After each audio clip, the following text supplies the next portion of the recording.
Welcome to the Malady Melody, Dreamwalkers of Mennara 8. Before we get started, let's get some quick introductions. First up is Anarabi.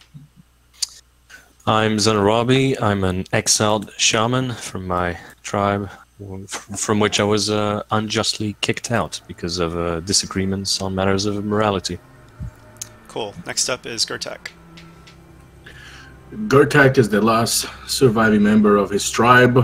He's seeking vengeance against all evil that could cause harm against anyone else's family. And to do so, he has made a pact with a questionable spirit. Next up is Lux. I be Lux Tenebris, Dwarven Cleric of Kelos. The fire will save everyone. Yep. Next up, Galen. I'm Galen Venra. I'm a penitent seeking absolution for my previous life as a foul infernal cultist. We've got a lot of absolution to go for there. Next up is Adunius. I am Adunius, a wandering scholar and wizard from the city of Greyhaven. Great, so we'll have to figure out a way that your character became a member of the guild, but just for time's sake, let's just assume that you've already adventured with some of these guys before. Okay. You've noticed them in your dreams as well, so you hooked up with these guys, and we are starting in our guild hall in Nornholt. So Nornholt is not a free city, but it's the biggest city in the barony of Kaeln, and it is very close to Greyhaven, Narakal, and Tamalir by way of the Flametail River.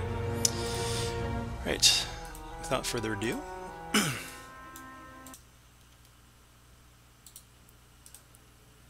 so you all actually have a visitor, and some of you are familiar with her. It's Captain Evelyn Highmarch from Narakal. So as Turnus lets her in, she greets you all, including, well, let's see, Lux. I think Lux is the only one. Lux and Zanarabi, yeah? Gerfak. I was there. Oh, okay, great. All right. So she greets you as Skeins Bane. She's very happy to see you. Heroes, before traveling to Nornhold on business, I heard that you had set up an adventurers guild here. The city is so lucky to have you. The Council of Magistrates' faith in the Ironbound has been severely damaged by what transpired. I'm here on Nornhold on a recruitment drive. With more living, breathing guards, the less we have to rely on the Ironbound. Magistrate Edmund Call sends his regards. I also bring word from Chief Artificer Rylan Olivan. As thanks for your service to Narakal, he has a proposition for you. He asked me to give you this. She hands over an ornate scroll bound by gleaming violet silk ribbons. So in your handouts, you will now see a letter from Rylan Olivan. Dear heroes, word has reached me of the creation of your guild. Such tidings are quite welcome after recent events. Thank you again for your help with Skane and his cronies. I have done much to safeguard the Ironbound from any who wish to repeat Faltus Cromwell's mistakes. However, I am in need of testing materials to push the limits of the magics that the Ironbound can destroy. Should you come across any items steeped in the forbidden arts, consider surrendering them to Narakal, where they will be nullified and destroyed. This will greatly aid my work on the Ironbound. You will receive fair compensation for your efforts, and together we will rid our world of tainted goods. If interested, contact Captain Highmarch, who will assist you in any transfers. Fortune be with you, Rylan Olivan, Chief Artificer of Narakal. So that's just an ongoing benefit for you all. So if you ever find something that you don't quite like and it happens to be priceless, Narakal will buy it from you. So just something to keep in mind. Out of interest, Captain Highmarch, the price for such items, what reimbursement could we be considering? The price would be the stain removed from your soul by ridden evil from the world, lad. With that, she smiles. She quite remembers. I agree with the dwarf. You will be paid for your time and effort, believe me. But it depends on the item and the magic that it contains. Now, Galen's mind briefly drifts back to his sister's staff that he has since acquired off of Lagershak, and the family earrings that he has been given back. Wondering if they are indeed forbidden enough. Yes, we'll definitely take a look. I mean, that was more him thinking than talking aloud. Okay, yeah, but I mean, now- those are definitely eligible, but I'll have to actually take a look at them and think about it out of game. Now, Miss, I had a question. You say they're to be nullified and destroyed, and of course I believe you because you're upstanding and all that. But are there any checks and balances? Because if we're giving all the nasty stuff, so to say, to a centralized entity, sounds to me like it only requires a little amount of corruption somewhere in the bureaucracy to do a lot of harm. I will be personally handing them over to Chief Artificer Rylan, all of them. Okay, well that seems fair enough. Although, as I understand it, it's not as if your city doesn't have a checkered history, particularly recently. Exactly, and that's why we are working to increase the power of the Ironbound versus Forbidden Arts, as well as to find more living, breathing guards, so that we have both the Ironbound and the men and women under my command. Noble cause. I'd be happy to lend my services as an expert in the infernal arts, in order to perhaps share what knowledge I have, in order for you to perfect the techniques your Ironbound use. Surely that would be a good way of redeeming myself. As I stare over at Lux, putting the skills and knowledge that I have learned in my checkered past to use to safeguard people against them in the future. She nods and says, absolutely. I must go, though. I still have the recruitment underway, but we'll be in touch. I will send carrier pigeons once I arrive back at Narakal. Good Take luck care. in your efforts, Captain. Thank you. So she heads out, and actually, just a few minutes after she leaves, there's a bit of commotion outside, and you can hear the town crier. Oh yay! Oh yay! Good people of Nornholt and the barony of Caeln, do not venture to Tamalir! The pox has spread there from nearby hamlets and villages. Keep our city and barony safe. If you or anyone you know comes down with a case of boils, visit the Healers Guild at once. So Turnus was there to hide that little bit there, so leave him there. Alright, so as Turnus hears that, he turns to you, his eyes wide. Embers and flame! My friend, Brother Kendrick, is a healer in Tamalir. Now I see why I never received a reply to my last carrier pigeon. Oh, we must go to Tamalir at once. We need to help in any way that we can. I will make a formal request with the Order of the Knights Templar to compensate all of you for your time and assistance. And with that, he rushes off to his room, and you can hear him bustling around, putting stuff together for a pack, an adventure pack. Hold up, Turnus. How long ago was this last carrier pigeon? This was 3 weeks ago. Turnus, may I inquire as to what your plan is? I mean, I don't know about anybody. I mean, I'm not particularly blessed in the healing arts, and I'm no physician. Neither is anybody here, really. I mean, Lux has a fair gift for healing, as does Zanarabi, but I mean, surely we'd be adding to the potential body count as opposed to solving any problems. And you are absolutely correct. I appreciate your honesty and how worthless you are, but I must go and help my brother in the faith. Anyone else want to join me? I'll be I will right help. there. My faith will My protect me blood for boils. for many maladies of the flesh. Zanarabi's gonna walk over with his staff next to Turnus and says, if there's a natural affliction, then obviously I'm the most suited to curing it. My Thank blood you, boils. thank you. It cannot be affected by the diseases of man. Well, have fun with your boils then. I hope you all get nice large pustules. So, by the way, I mean, if you want to take Galen, absolutely take him. But, you know, Turnus, with the way that he is, and also Mike, you haven't played with us yet. Turnus has a real chip on his shoulder with non-humans, so there will be times where I, as Turnus, will gripe at people, but it's not me, it's his character. But now that we actually have that, I mean, Turnus really doesn't care if you go or not. However, what do you think would be a good RP angle for Galen to go on this? I mean, the RP angle is that he's at least trying to play the game, and like he does want absolution, he does want to repent, he does feel bad, but at the same time, like, baby steps. So I guess the RP angle is Lux or Turnus reminds him of his desires and essentially guilt trips him. Yeah, I mean, you're helping a brother Kendrick of the faith of Kolos. And Lux is... Oh, sorry. Go ahead. I say Lux is just, after he gets his travel pack ready, he's just going to throw a travel pack to Galen and say, "You're coming with us, lad. You got a lot to learn."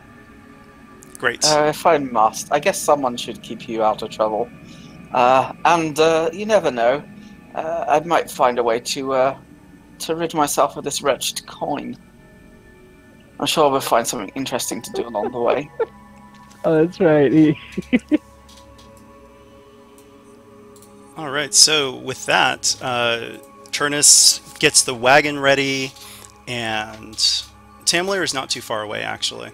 So we're hitting the road. On the road again.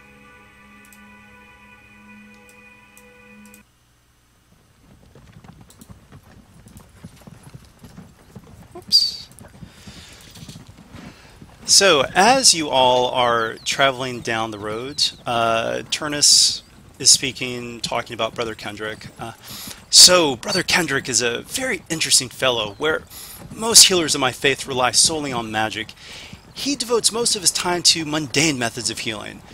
He also has fine taste in poetry. He introduced me to the works of my current favorite poet, Glittering danger with taunting glow, cure to penury and thrift. Still the wisest adventurers know to beware the goblin's gift. Gold Madness by Garros of Tamalir. So there's a detail about Garros of Tamalir that Turnus probably doesn't realize, but you don't have to mention that. Is there is it common knowledge or? Maybe not, but you might know just by talking to other people. So you can assume that you know if other people know, but Turnus is in the dark. I suppose at that, unless you want us to roll for the knowledge, but I'm assuming not. No, you don't have to I roll think for I know. knowledge. Good. So yeah, Garros is an elf, if I'm not mistaken, correct? Oh, by the way, He's an orc. He's an orc. No, that's right, yes. everyone, update your names in Roll20 as well into the standard format. I totally forgot to do that for myself. But that way, as we type in stuff, it'll pop up in Roll20 correctly as well. So that's quite surprising, Turnus. You realise that Garros is... Long teeth. Well, I mean, a little bit green around the gills, so to speak. I don't understand what you're saying. Well, I'm trying to politely point out that he's got a lot more in common with Gerfak there than he does you. In what way?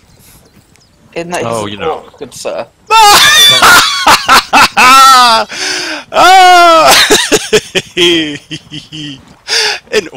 An orc poet. Galen, I did not realize you were such a comedian. And Turnus, his eyes are actually watering from the mirth. Orc is poetry. So I think what's going to happen here is I'm going to flip a story point, and Xanarabi is going to extremely... Yeah, let me update that. I totally forgot about that. Thanks for the reminder. I need to update this. So I'm going to flip the story point, and extremely conveniently, Xenorobi's going to pull out of his clothes a little, I guess, a portrait he has of the poet for some reason. Maybe he likes his works too. And it's just the portrait of the guy, obviously very orcish. Maybe it's a fake, probably not. And with the signature of the poet himself, which would be identical to what Turnus would be like. Go, hey, Turnus, you might want to enjoy looking at this. I got it from the poet himself. Actually, I met him in Tamalir once, so I got to get this. And he hands it to Turnus. So Turnus just kind of looks at it in silence.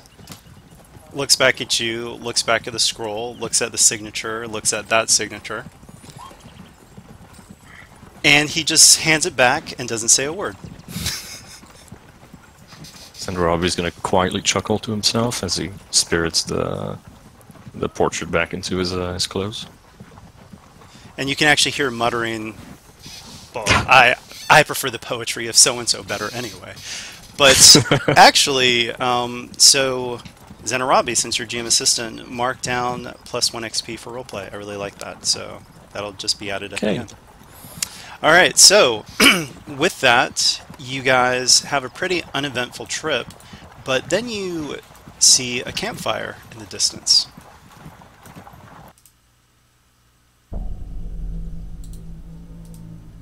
I wonder what that is. So, you see 5 individuals huddled around a campfire, and they turn and see you, and they start waving you down. How do you guys approach? Pleasantly. Cautiously. Touche. Okay. Gardak, with just gripping his axe, will cautiously approach. Alright, so I need everyone to give me a hard perception check.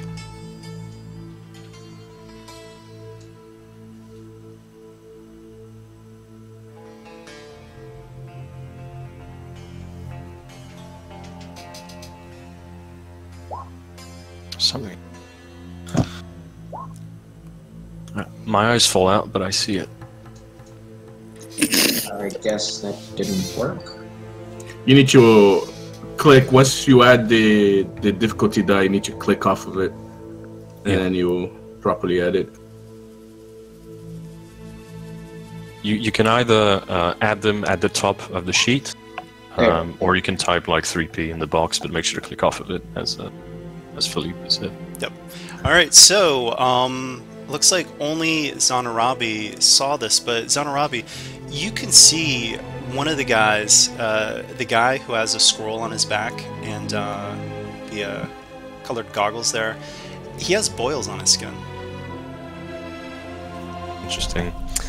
So I think as Xenorobi kind of notices that from the distance with his keen cat eyes, he's just gonna, quietly enough for them to be unlikely to hear me, loud enough for the others to probably hear me. They've got the plague, so Or the pox. maybe don't get too friendly. Yeah. Oh, the pox, yeah. They're ill. Maybe Yeah, don't get too friendly. they are ill. So you guys can keep going, or you actually hear the woman in the party says, "Please, please help us. Do you have anyone with knowledge of medicine?" Maybe not the earthbound medicine, but the light of Kelos can surely burn away any infection. Permanently. One way or the other, they'll be uninfected. I do hear that fire is great for cleansing disease. Would you like me to go into the wood there and secure some firewood? Well, That they sounds like have a a right campfire good right plan. there. Good. Why don't you get working on binding them, and Gerfak could build a pyre, I'm sure. So They here's have the done nothing wrong to us. I will not be killing them today. So here's the thing, though. You guys can choose to help, but you do know that they have the pox, or at least one of them does. Or you can wish them well and continue on your way. Lux would like to help. I'm sorry. I am no healer. Gortok will stay and help if the others can. Otherwise, he'll go on his way. Okay. So who's going to help? And actually, the 5 of them introduce themselves, and who's going to help Benton? Okay. So Zanarabi is going to step off the cart and walk towards them amicably, but he is keeping a distance. Okay. So Yeah, Galen will just kind of stay at the edge of this little bit down here. all right. Turnus is giving them a wide berth. No thanks. Not with the. Galen turns to Turnus. So you seemed quite interested in helping your brother with the pox, your kindred spirit in the faith of chaos. Can I ask why these people do not deserve your care? So at that, he gives you a very sharp look and kind of shoulders past you.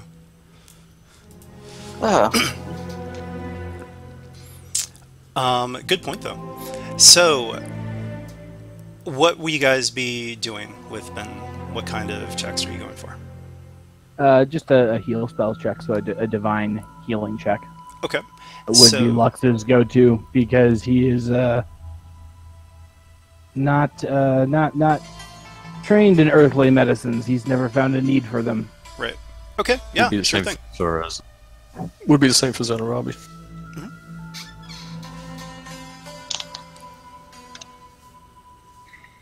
So you can go ahead and just build a difficulty with the restore option. With restoration option? Okay. So that's going to be base 2. Just Lux or both of us? You can do so too. Lux is specifically going to approach. When we get closer, are they all infected? Or, I mean, he would casually ask who needs help. He's trying to figure out who to look at first, kind of thing. Just me, and the rest, they look fine. The elf in the back, he's kind of scratching at his arm, but he doesn't have visible boils. Only Ben has visible boils at the moment. Probably best to give them a full and thorough look, Lux. Yeah. Who is it? Who is? They have boils somewhere. Gertak would point his axe at the man scratching his arm and uncover your arms, please. Yeah, he shows the arms are clear, but yeah, he who knows. Zanarabi's gonna walk over to the other side and ask the remaining 4 to huddle as close together as possible, while he himself is keeping a healthy distance. Okay. So yeah, I guess for starters we'll just do single, because we could add additional target for another difficulty, but yep.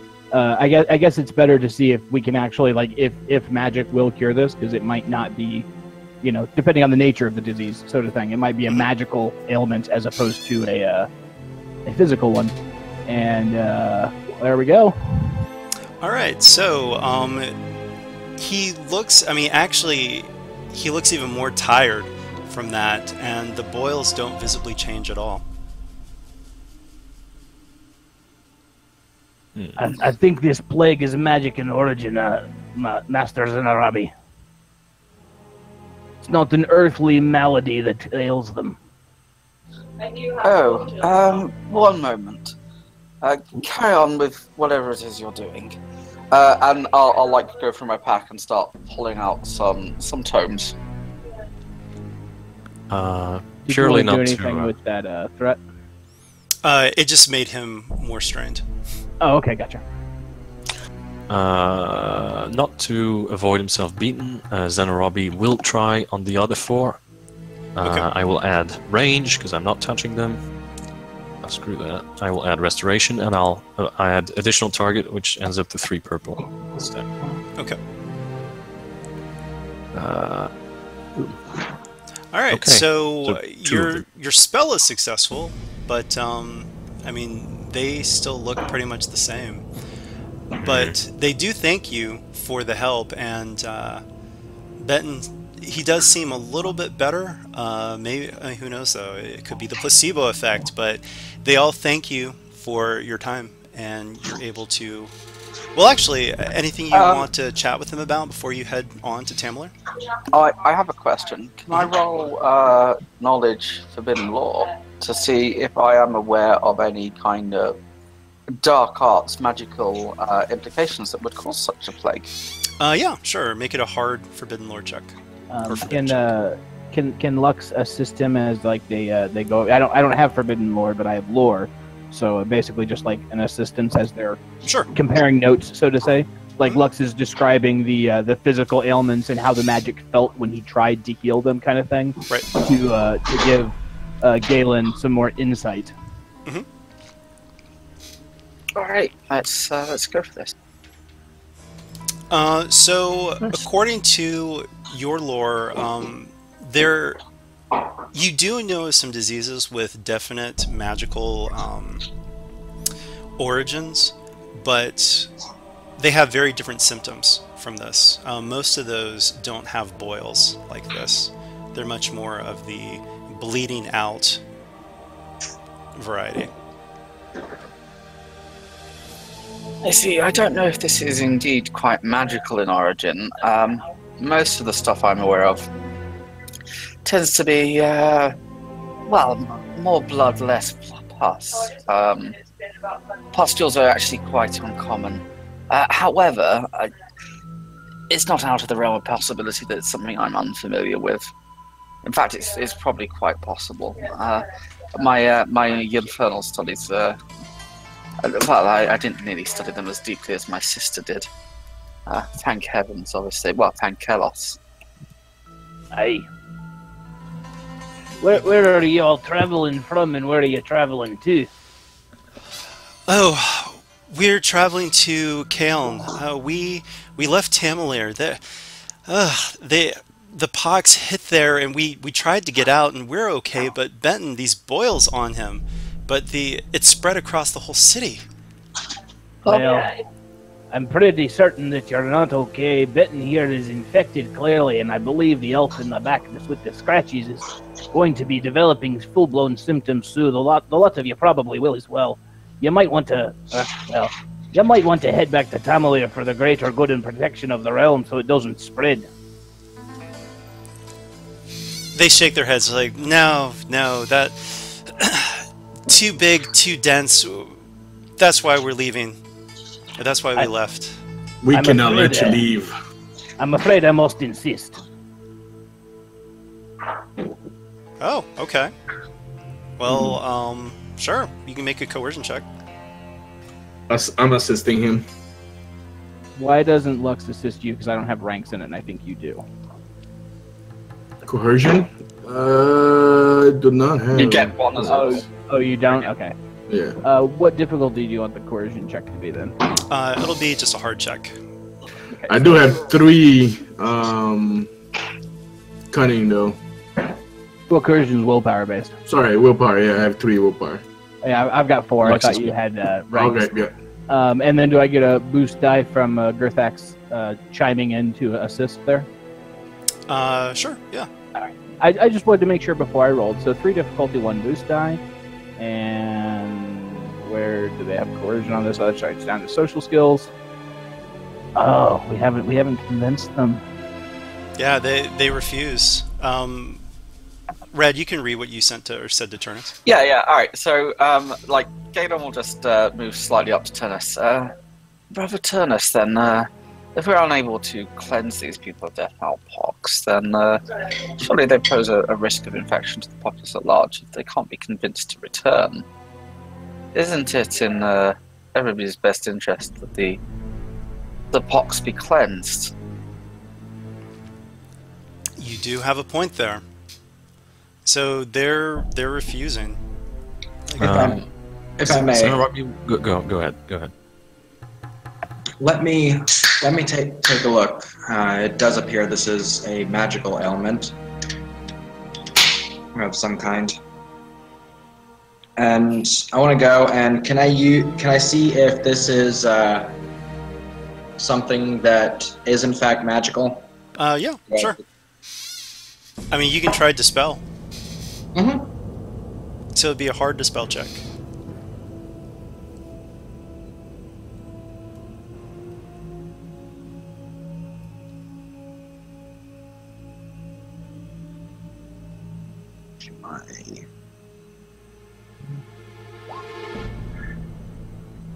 Well, So, go ahead and take the either 1 wound or 2 strain per the threats, and you dispel magic around you, but you don't. It doesn't seem to have affected Benton at all. Zenarabi would like to try something before, in case things turn violent, and he's going to put on a little show of raising his staff and humming and bringing his 2 left fingers to his temple, making a real big show of, look, I'm doing magic. Not actually doing it. And he's going to stop that, and he's going to put on the most concerned look he can on his face, and he's going to tell the assembled 5 ill people, I'm sorry, but I have very bad news.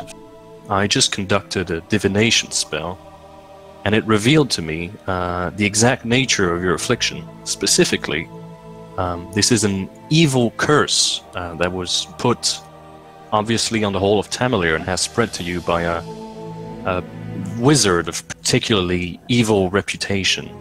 I don't know who, I wish I did, but my point is I've managed to decipher exactly what this spell is, and in fact, it is not only an illness, but there is a key component to this, the arcana of this spell, in that if you get too far away from Tamalir, your organs will liquefy and you will die a horrible death. What? I urge you, you must go back to Tamalir if you don't want to end up in a puddle of yourself, which is a horrible death. Alright, so same difficulty deception check. Yes, that's I love completely it. out of my ass. I love it. It's great though. So what am I looking at? Hard difficulty. So 3 purple, but I'm going to upgrade that. So Okay. Let's give it a shot. one I mean, red, you 2 might as well purples. upgrade it back, right? Too late. They don't believe you. I tried. Yeah, no, I mean that was really good. That was great RP. But they say we are free people of Terranoth. You cannot tell us where to go. Well, If you Actually- want to, they look very haggard and put upon, and they just say, we can't stop you if you force us, but we beseech you to let us go. We don't want to go back to Tamalir.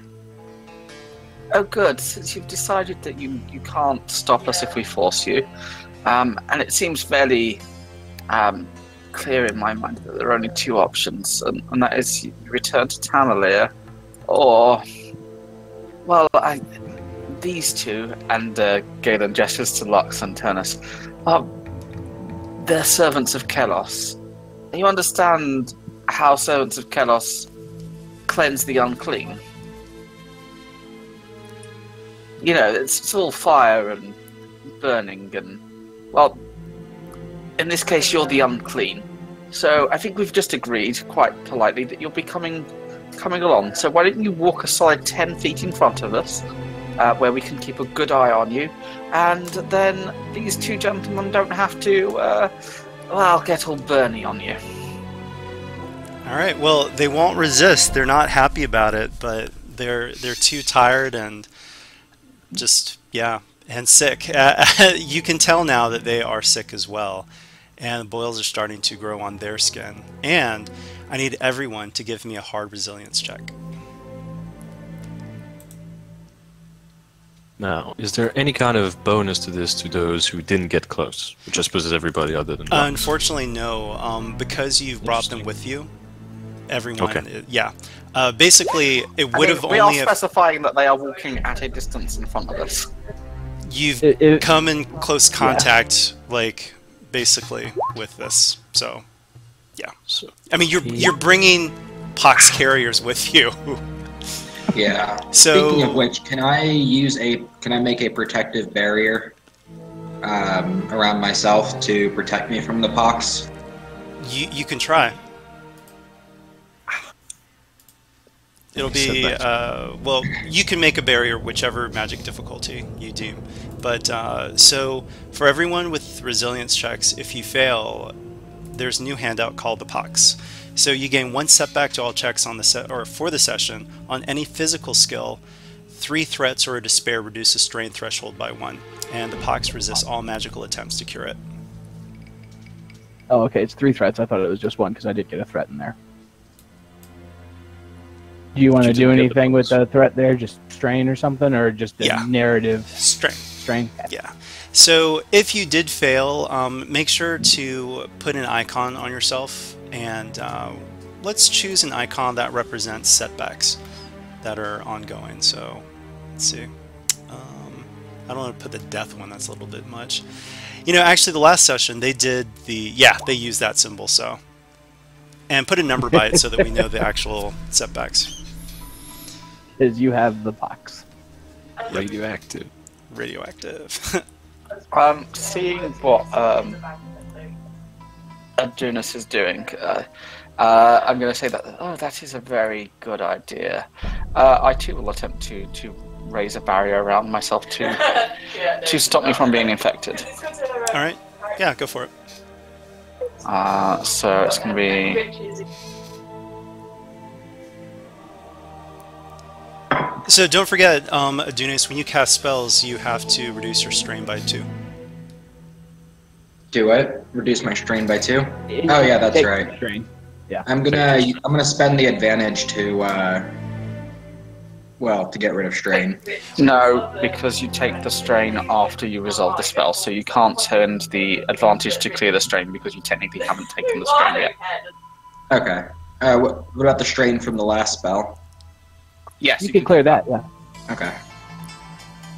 All right. So you create a barrier, Galen, and you still must roll the hard resilience check. You two would do nice. Yeah, I'm. Well,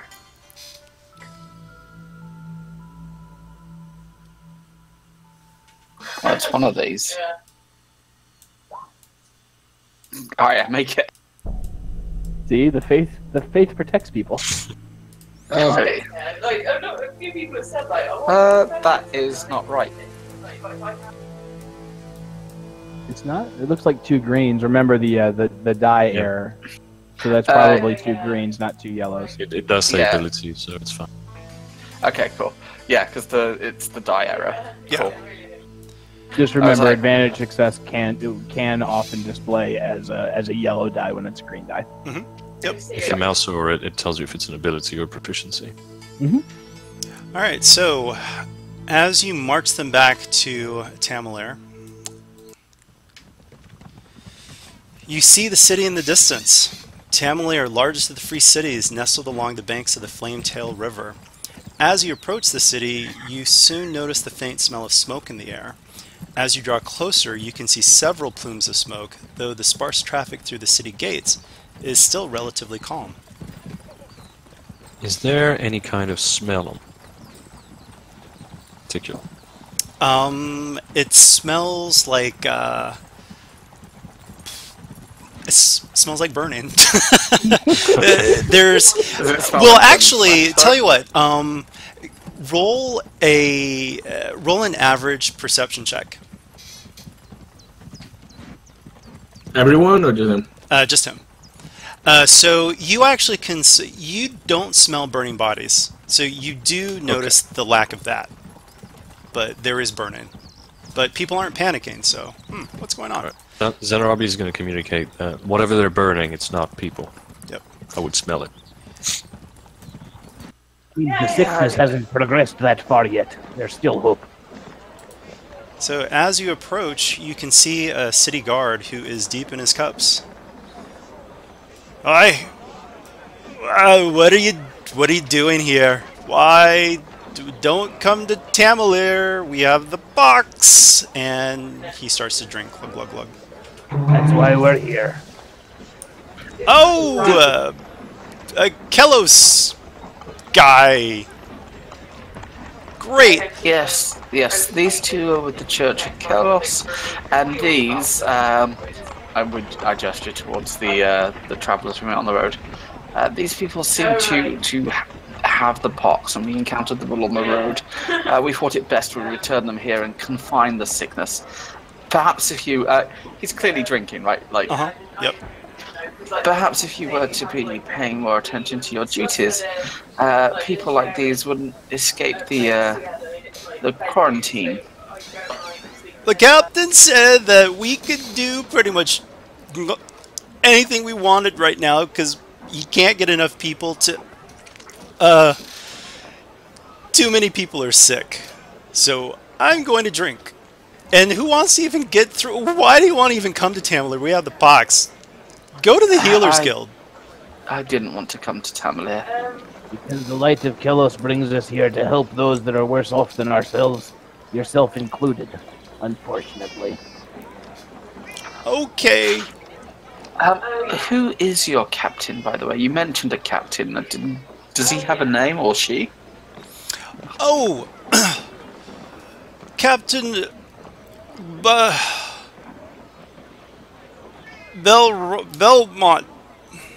He kind of slurs. And do you have a name? Yes. Would you mind divulging it? Belmont. The captain is my older brother. Oh. I'm sure he'll be very proud to see the state you're in. Yes, well, run along. You should go home and sleep it off, little Belmont. You're useless, right? Possibly all the time, but certainly right now. He salutes you.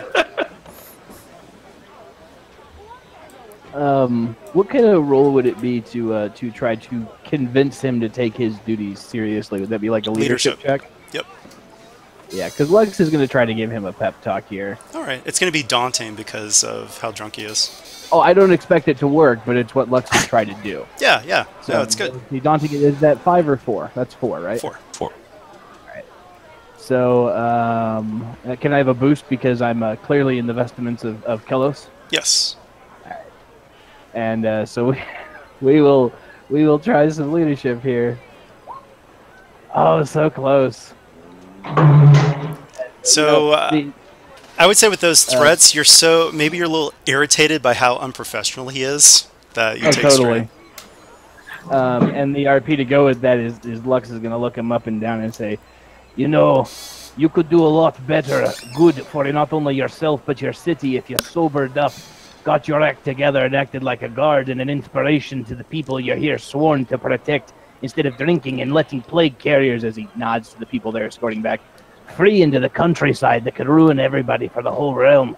You're kind of acting like a disgrace, and which is, hence why it's a failure, is because he's not very nice. That's what my older brother says.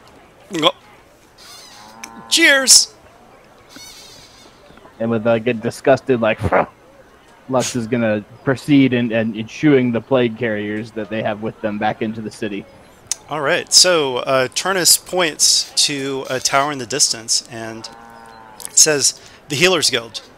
That's where Brother Kendrick is, and where we can take these fine folks. And he's rather disgusted by them. It's not their fault, Turn. Aye, it's not their fault they got infected. It's their fault they want to run around and spread it to the rest of the world. Exactly. Interesting, Turnus, though, isn't it? That wherever we go, we meet such fine examples of humanity. Well, there's fine examples of humanity everywhere, yourself included. He's gonna kind of, point to the bone staff. Yeah. Well, I merely meant that this gentleman is hardly an outstanding example of his species. Almost makes an orc poet a believable thing. The weak-willed are always the first to panic in a crisis. I would be careful about how you cast stones with a brother and sister that you had. And Lux is going to chuckle to himself and say, "Ad." So just as an update, well, actually, why don't you guys explain the brother and sister of Galen? They're pretty nasty bunch. Your story, Galen. Just remember, Lux burned him.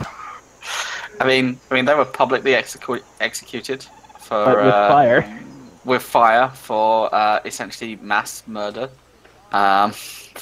because sacrificing multiple children across several cities to fuel infernal magics. And not nice people. Galen had a bit of a conscience and sold them out to the party, and that's how come he didn't also get burnt. Yep. So Turnus, as he continues to walk, will say, and he'll hold his hands up like balancing scales, drunk, mass murder, and then keeps walking. All right. So In my eyes, they're all the same weak-willed men. okay. As you enter the city, the largest of the free cities, unfortunately the grandeur of Tamalir is obscured by smoke. You can see people in the streets burning clothing and sheets under the supervision of healers wearing the garb of Kelos, Pollux, and Eris. So it looks like healers are busy at work and getting rid of clothing and belongings that may be carrying the pox. You just better hope they don't burn the city down. All right, so you get to the heal. Oh, go ahead. I said Lux is just going to solemnly nod to the fellow clerics of Kelos as they pass them. Greet them as brothers of the faith. Right. All right, so you guys get to the Healers Guild, and Turnus introduces himself and asks to see Brother Kendrick. He's led into another room where there is another servant.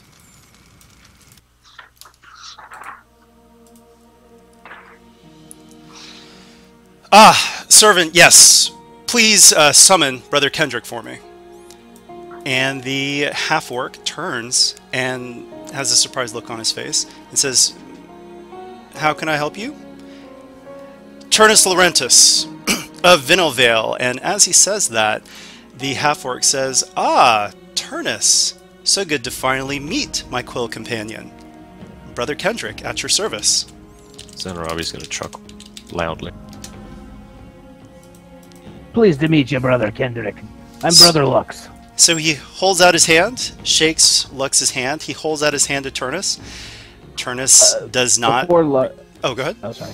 I say before Lux shakes his hand, Lux will kind of, hold his hands back and look at point it back to the plague carriers, like let him know that we've been exposed, so he doesn't expose himself if he hadn't been. Like without trying to do that without saying it in a polite manner. Oh, actually, he says, "Oh, it is fine," and he shakes your hand. And, then Lux embrace. So he says, I see we have some sick individuals. Oh, by the way, so he tries to shake Turnus's hand. Turnus leaves him hanging, but he politely ignores that, turns to look at the five, and says, well, we don't have a cure, but we do have treatments, and he calls for some other healers to come take a look, and they are led off for treatment. When Turnus leaves him hanging, sorry, I know I interrupted you there. I didn't mean to interrupt your flow. When Turnus leaves him hanging, Lux is going to push Galen forward and say, "And this is Galen. He's a seeker of redemption on the way to the light of Kelos." Kind of push him into the handshake. Oh, okay. No. So he'll fully lean into it and shake Brother Kendrick. Brother Kendrick, I'm glad to see that the faith of Kelos is flourishing and diverse. It gives me hope that I too one day may take my place among the ranks of the faithful. Yes, absolutely. However, I definitely give Turnus a glare. When I say I too, mate. Yes. So Brother Kendrick turns to Turnus and says, "Turnus, I thought you got my last carrier pigeon. I told you not to come to Tamalir because of the pox. Why are you here?" Because of the pox, I believe. Is that not right, Turnus? Turnus isn't saying anything. He is looking very... he looks ill. We're here for two reasons. One, to see if we may offer assistance with this pox. And two, Turnus was worried about you. He seemed to have missed that last pigeon.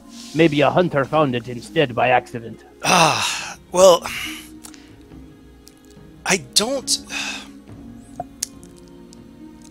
see what adventurers or how adventurers like yourself could help with this epidemic. But feel free to clarify. Well, we came across these ill individuals we brought to you, and my friend in the faith of Kalos, Motions to Lux, and myself tried to sort that out through magic, and, well, we were less than fruitful, so we have reason to suspect there is foul play at work. Ah, I see. Well, funny that you should mention that. I've heard tales of a bard, Hamlin the Bard. Funny enough, everywhere he has gone, the cities and villages have been hit by the pox, and he is now here in our fine city. Perhaps that is one way that you can help. Investigate this bard. You know precisely where he might be? He's playing in the market square as we speak, or he plays each day in the market square. It's a start. So with that, you actually hear a bit of commotion, and you hear very heavy footfalls, and someone saying, "Oh, this is very. You don't have an appointment. You who are? Hey!" And you see a woman appear with several knights, all dressed in the same garb as Turnus, and Turnus immediately, his eyes go wide. Commander Vale! I didn't realize that you were in Tamalir! And with that, one second while I move you guys.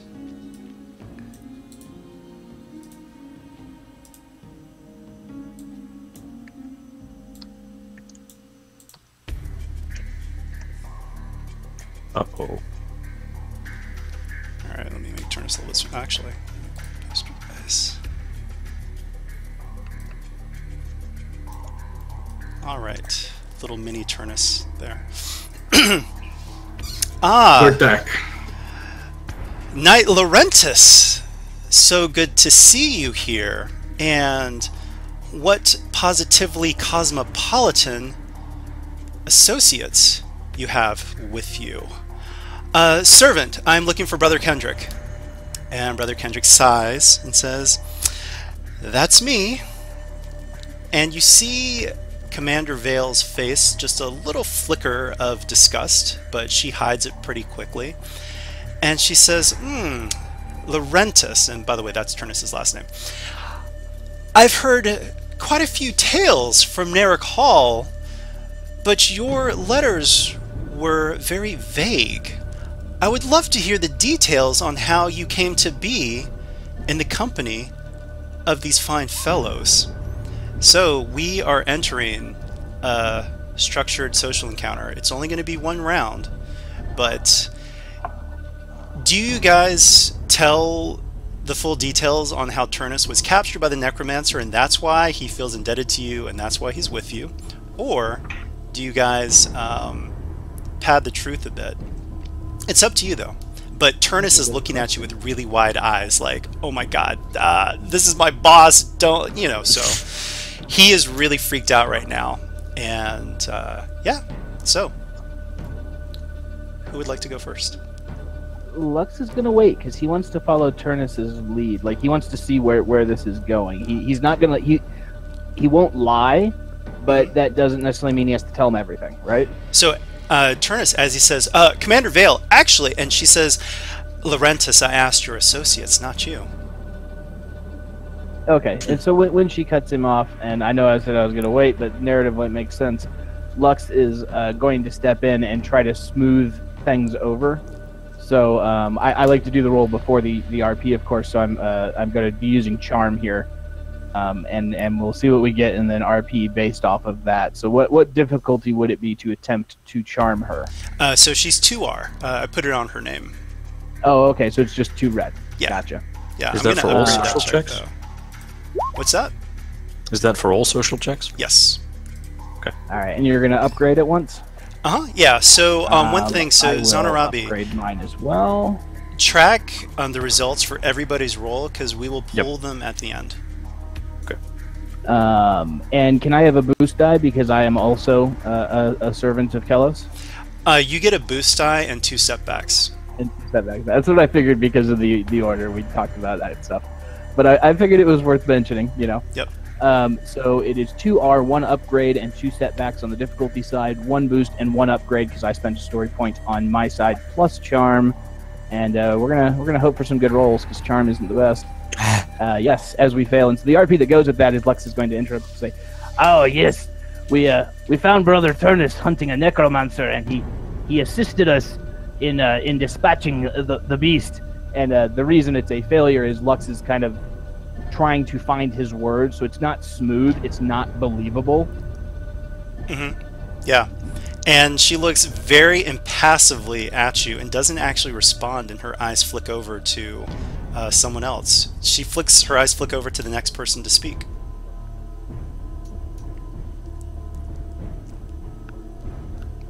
All right. Oh, I'm just gonna call That on. could be okay. anybody. I mean, I'm waiting to see if anyone has anything to go. I had an idea, but if anyone else has one, please take it first. Jump in, everybody gets to go. I guess Zenarabi's just gonna step in there. You say, well, as it turns out, my lady, Turnus and myself are longtime friends. We actually found each other. Oh gosh! Our shared love of poetry. You can already see the scowl on her face. Longtime friends. Okay, go on though. Sorry. Yes, we found each other through our shared love for poetry and our appreciation for the great poets of Terna. And that's how we came to be together. We often travel alongside. Oh gosh! All right, that's gonna be a setback.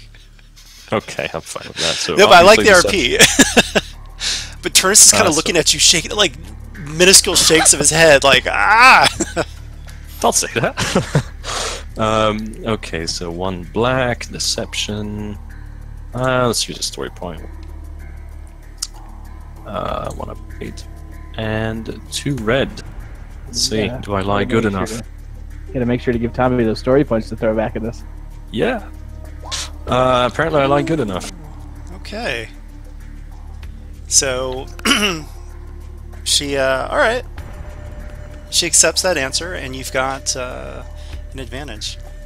I could use it on strain, but that's not cool. Let's do a boost to who's next, as I suppose she wasn't expecting such maybe a wholesome reason, even though it's a complete lie. Right. She just say, "Oh, curious that you would be in the company of one such as he." But yeah, she accepts that answer. Next up. I mean, I don't mind going next if no one has a thing. I have a thing, but you can go next. It's fine. Alright, well, why don't you do your thing? I don't mind going last. Gone. Gertak would have been just sharpening his axe as he usually does when he doesn't really care about what's going on around him. This man needed some muscle. They hated evil just as much as his does. We might not share the same fate or the same beliefs, but ultimately we have the same goal. So here I am, helping him more than what he asks of me. So unfortunately, that's going to be a setback. She scowled at Turnus needing muscle. Hard Sure. to please.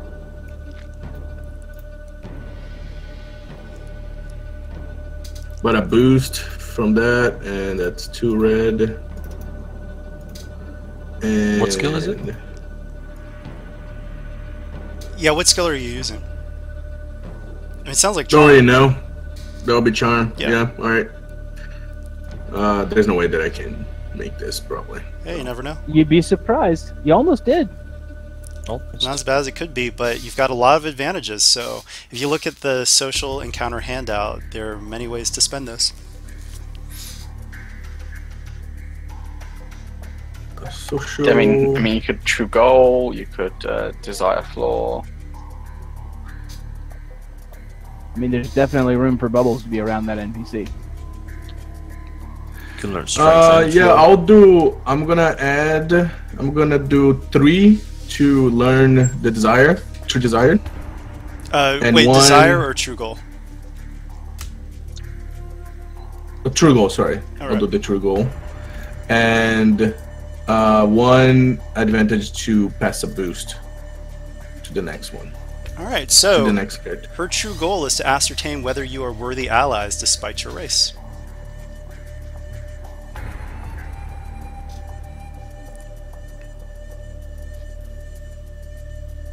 All right, next up. I'll go next then, because this ties in quite well with what I wanted to do.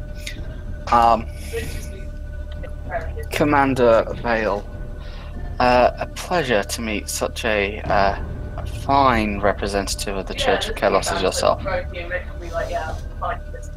I first encountered Brother Turnus here when I was seeking aid, having learnt of a foul infernal plot. I was beseeched him to aid us in dealing with that, to which he and Brother Lux here did admirably, purging it with righteous fury and fire, both of heart and, well, more puritanical physical form. All right, so you're like checking all the little check boxes. I appreciate it. So yeah, you've got 2 boosts. Despite the fact that you're an elf, you're saying the right things. Alright, yeah. So it's gonna be 2 boost die, 2 red. I unfortunately only have 2 green, so for the chance of a triumph, I will use a story point here. All right, to keep things interesting, I will flip as well. Damn you. Because that gives you an extra dice. It does. You are an elf. Indeed, yeah. I mean, with a bone staff, let's be fair. Yeah. I mean, I've probably left it outside because that just seems dumb bringing it in here. But yeah. All right, so let's go for this charm check then. Nice. All right, well done. I forgot to add in my upgrade, so I mean, I'm not going to roll it because No, I mean, go ahead and I'm just good with yeah, go ahead and roll just the yellow die by itself, and then That might screw you over. No, he's fine. He gets 1 extra advantage. yeah, we need to know exactly which one it is though, just for the pool results, just in case. So roll a 1d2, and we'll replace. Oh, that's right, because you're keeping track of total Yeah. successes and failures. So okay, so it turns out to be 1 success, success and and 2 two. advantages. Yeah. Alright, that's fine. Indeed, Brother Turnus and Lux were very devout and brave in the slaying of the foul Infernal, stopping a foul plot to slay many children. And I'm going to spend 2, because I believe I can get 2 to find out her flaw. Although I'm guessing it's racism. Yeah. I mean, that's. Well, I mean, do you want to spend it? Alright, well, I'll spend 2 to find out her strength then, because, I mean, the racism is so obvious that it feels redundant to spend it on that. I mean, her strength is obviously the faith of Kelos. She is pragmatic, able to work with those she deems her lessers.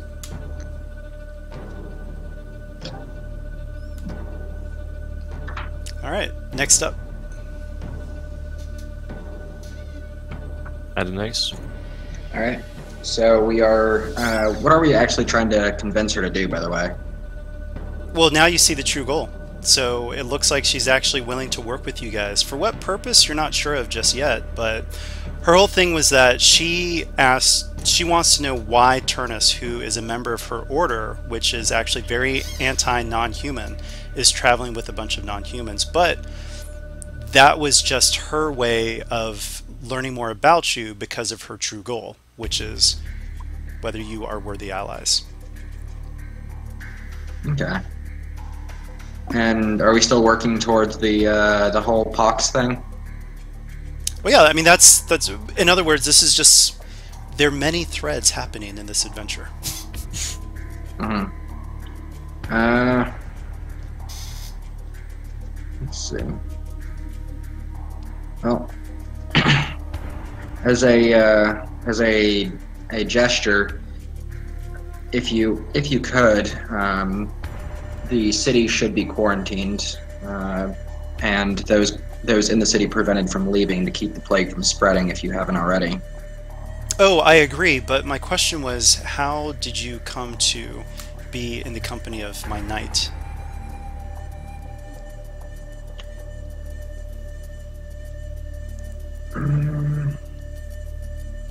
We had a mutual acquaintance. And you're human, right? Yeah. Okay. Traveling for safety on the road, we did come across an interesting situation and saw the pox, or at least the poxmarked peasants on the road. All right, I'll say go ahead and make the roll. Let's see what happens. So it's 2 red. Probably charm. Yeah. Well, that's not going to end well, but we'll see.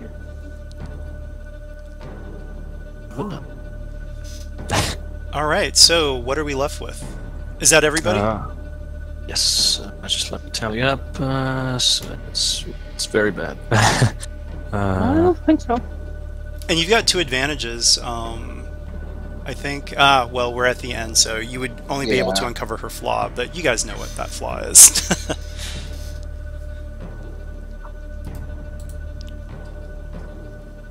Sorry, I made a mistake. Just tallying up real quick. We got a lot of advantages, and I think we broke even on the success failure act. Yeah, we're 0 on success or failure. Net. Which, if you're going by Genesis dice rules, unfortunately, That's does a failure. prove to be an overall failure. Oh, man. We should have a lot of advantages. Yeah, I wanted you guys to succeed on that. We did too. Yeah, so unfortunately, well, she says... What's funny is we would have succeeded had I not re-rolled that yellow die. Yep. Yeah. So she turns to Brother Kendrick and says, and completely changes the subject, I've heard that you have met one of our errant knights, Knight Andreas, and at that Turnus gasps, and he looks very distraught. And Brother Kendrick says, no, that doesn't sound familiar at all. And she says, oh, really? You have never seen this man? And she unfurls a painting of him.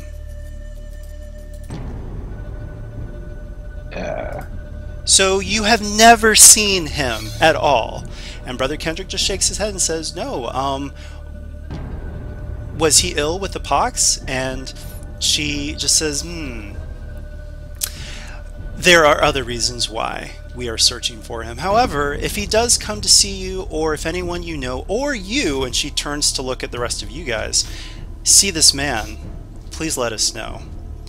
And she beckons to Turnus, Knight Laurentus, with us. And so he kind of gives you a look of relief, because you didn't say actually what happened, because that would have been very humiliating to reveal that he had been captured by the necromancer and needed to be saved by you guys. And he obediently walks behind her as they leave. Alright, so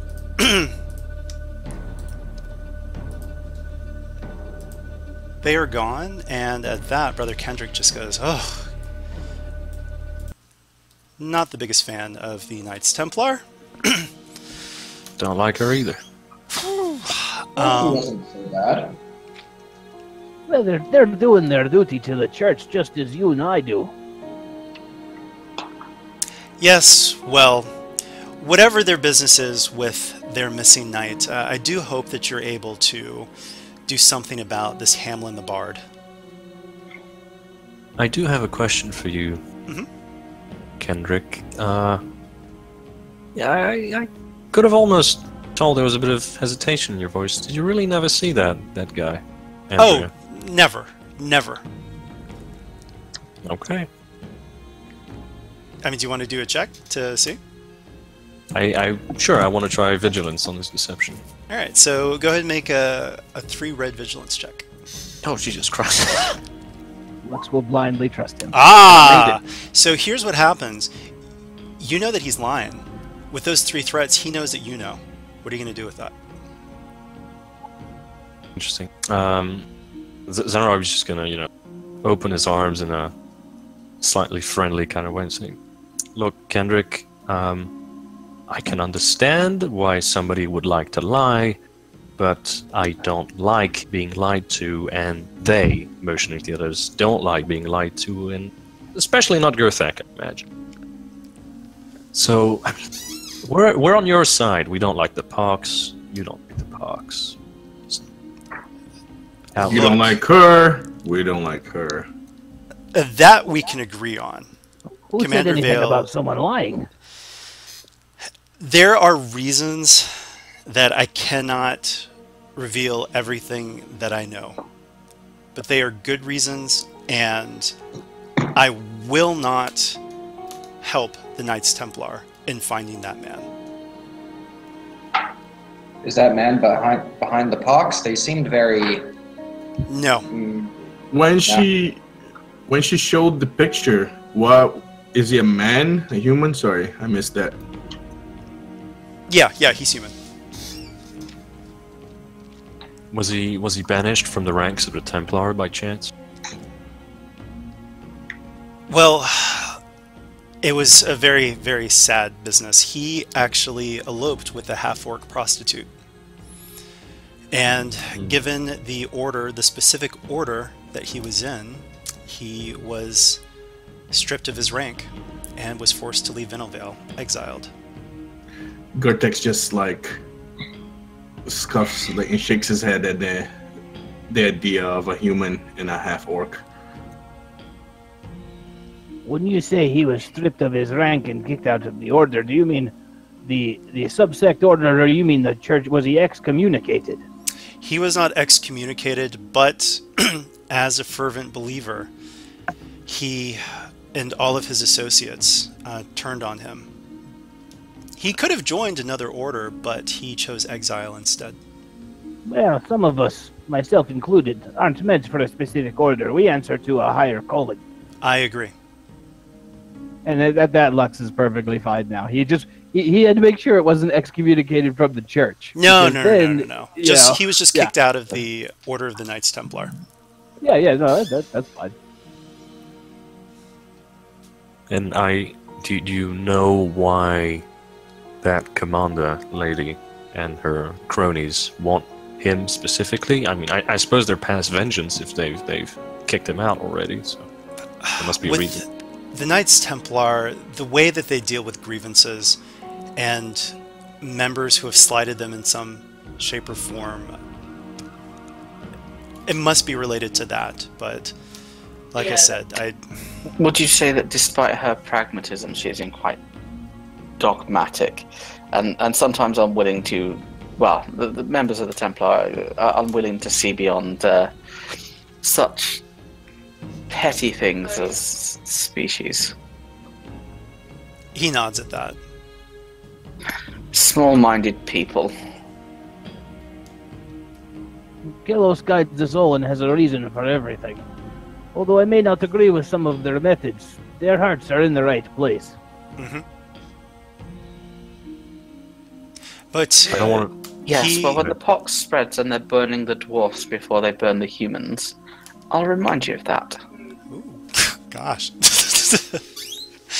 But Brother Kendrick says, "You must excuse me. I have a very important meeting with the assembled priests and priestesses of our allied faiths. But please take a look into what is going on with Hamlin the Bard. He may be a simple bard, but I suspect something else. The coincidence before you is too leave, high. Before you leave, Kendrick, we don't want to force your hand, and we won't. But I don't think we, motioning to their group, particularly enjoy the company of the commander. So I think you can trust us. Just keep that in mind, in the back of your mind, while you're doing your business. Okay. Did we get a location on where to find Hamlin?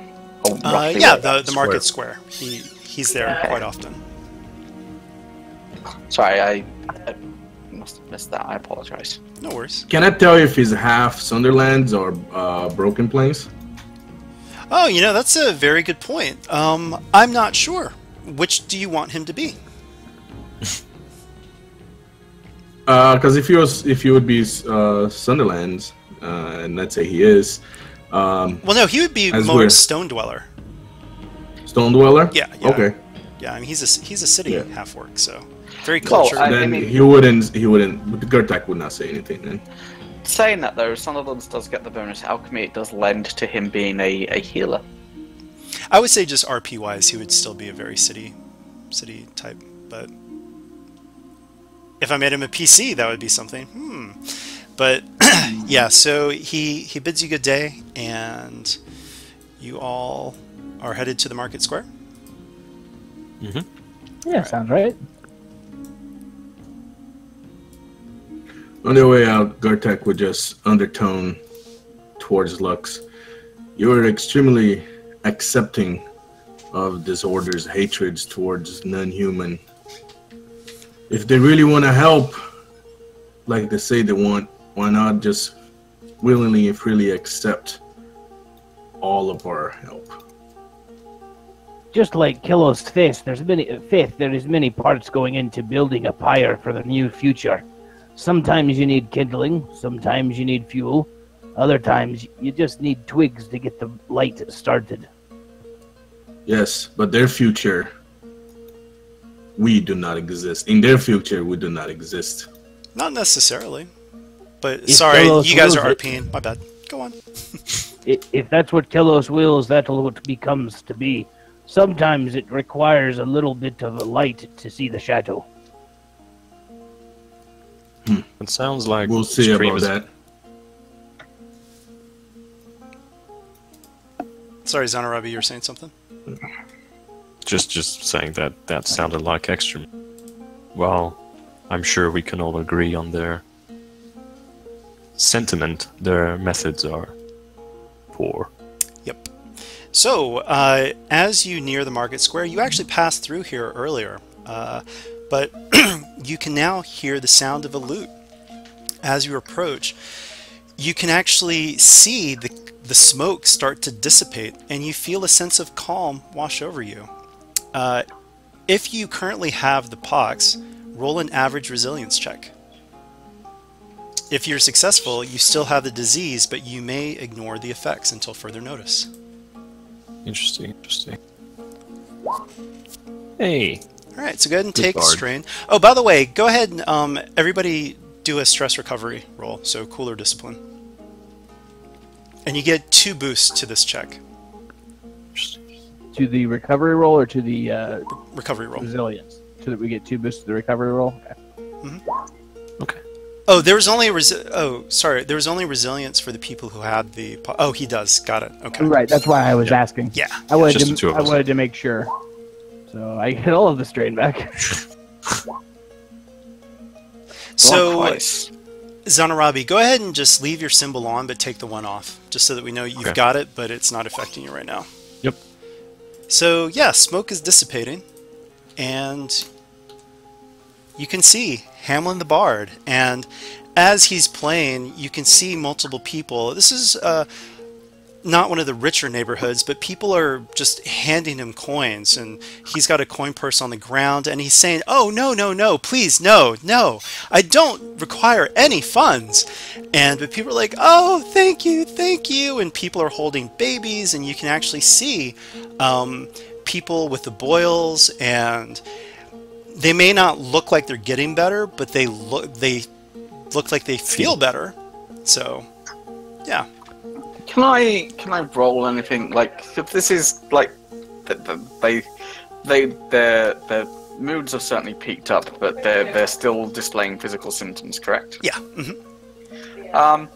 Can I do something? Because I, as a player, know this is probably some kind of burst magic. But can I do something mechanically to determine that with maybe an Arcana roll or some kind of knowledge roll or? Yeah, knowledge lore. Making an average knowledge lore check.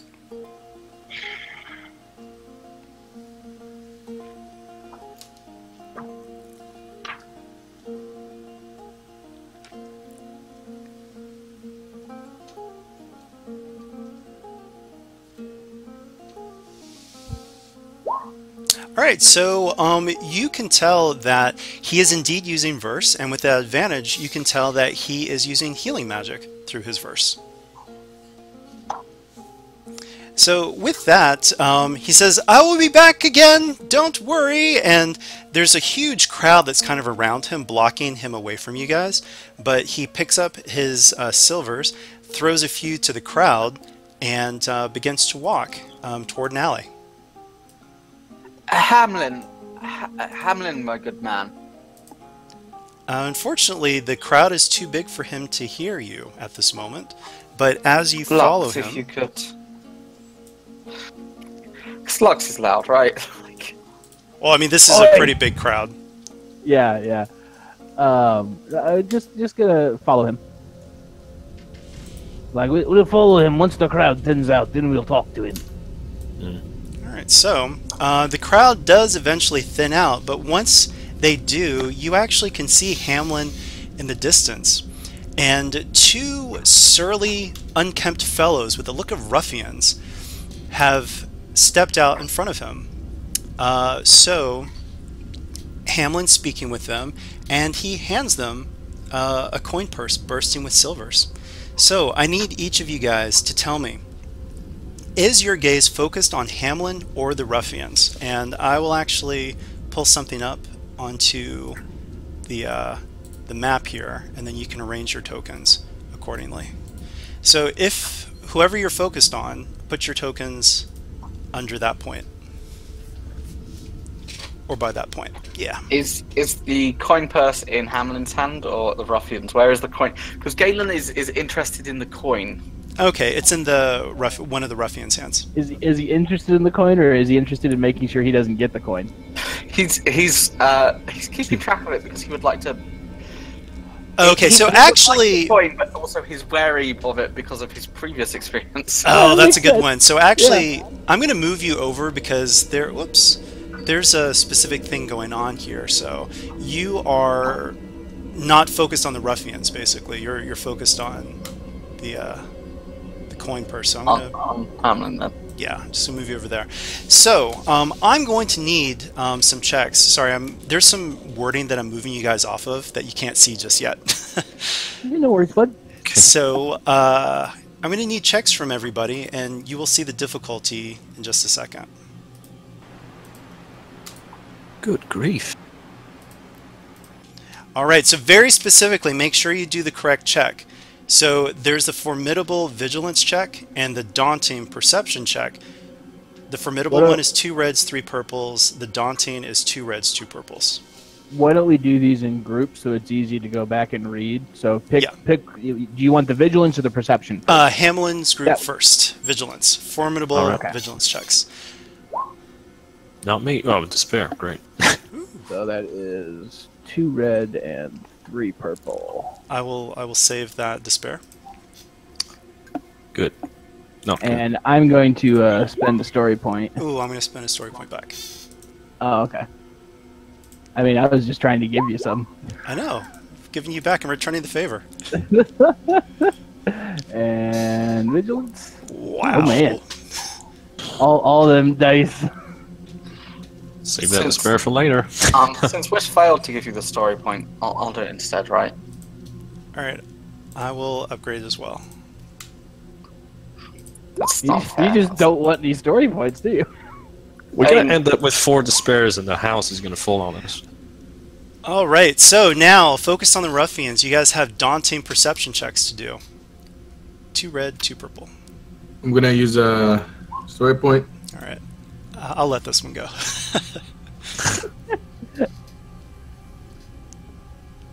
I see. So the easier check is easier, and the harder check is harder. is easier. Yeah. The harder Oh, check no! is super harder. All right, so Dunis, it's up to you. All right. I mean, you say it's up to him, but either way, I think the story's going to move forward, so it doesn't matter. I mean, It's true, it matters, but it's well, not. triumph. Oh. Yes. A failure with a triumph. Though, So, let's say this. Well, you tell me, what do you want to do with the triumph? Remember, the triumph doesn't mean that you can turn a failure into a success, but something else good happens. Let's see. With a triumph, you said there were 2 ruffians approached the bard, and the bard handed him a full coin purse, and now we're making perception checks to see if we notice anything unusual. Yeah. Beyond that, okay. Well, hey, how about this? If you can save it, I'll have you notice something once you get closer. Okay, that works. I was originally gonna have like one of the watchmen or one of the guards approach the criminals for another crime, but saving it works. Yeah. Or actually, Galen, that's a good one. I like that. The coin purse could split. So yeah, okay. So the ruffians, one of the despairs is they turn and see you, and they scamper off, and they actually leave the equivalent of, let's say, GM assistant, roll 1d200. All right, so 102 silvers spill on the ground, and so Hamlin just turns to you all with a very put-upon expression and just says, "You two, how much do you want?" Just some answers to questions, lad. All right, so answers to questions. Are they bothering you? We not anymore. They ran away. No, is this an ongoing thing? You know, I The mean, coin. wherever I go, people see the coins and they want more coins, but how can I help you? So, actually, we're going into another structured social encounter. Once again, this is just 1 round, and each of you guys have a go. I have something actually keyed off of what he just said, if that's okay with everybody else. But Lux is going to be mean. So if somebody wanted to be nice, narratively, it might make sense to be nice before being mean. I mean, I have an idea. So, I mean, I don't intend to be particularly. yeah, I have an idea that involves kind of leaning more niceness. All right, yeah, go for it then, because Lux wants to key off something he said, but Lux is going to be mean about it. So it might be, Yeah. you know, sugar, or what is it, honey before the vinegar. Sorry, I'm going to roll a negotiation check. I'm sure. Oh, you know, actually, let me do the triumph first now. So do have as you one guys more are approaching, Adunius, you notice a glint of green. Like, you can just see a little flash of green from one of his pockets. Huh. So yeah, before we start the structured social, what do you want to do about that? A flash of green. Are there any items in the world that would come to mind when seeing something like that? You can do a knowledge lore check. It'll be a knowledge lore. It'll be a hard check. Is it like glowing green? Yeah, I was just Yeah, gonna clarify, is it like it's green glowing. light, or is it Yeah, like it's- green shiny, like green glass? Wait, let me re-roll that. Whoa. Yeah, don't forget to always clear your dice pool. And if it's light, how many lights do we see? Just one. Not 4. No, I don't get the reference.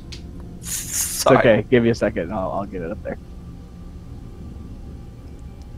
All right, so yeah, you notice it, but do you tell the rest of the group, or?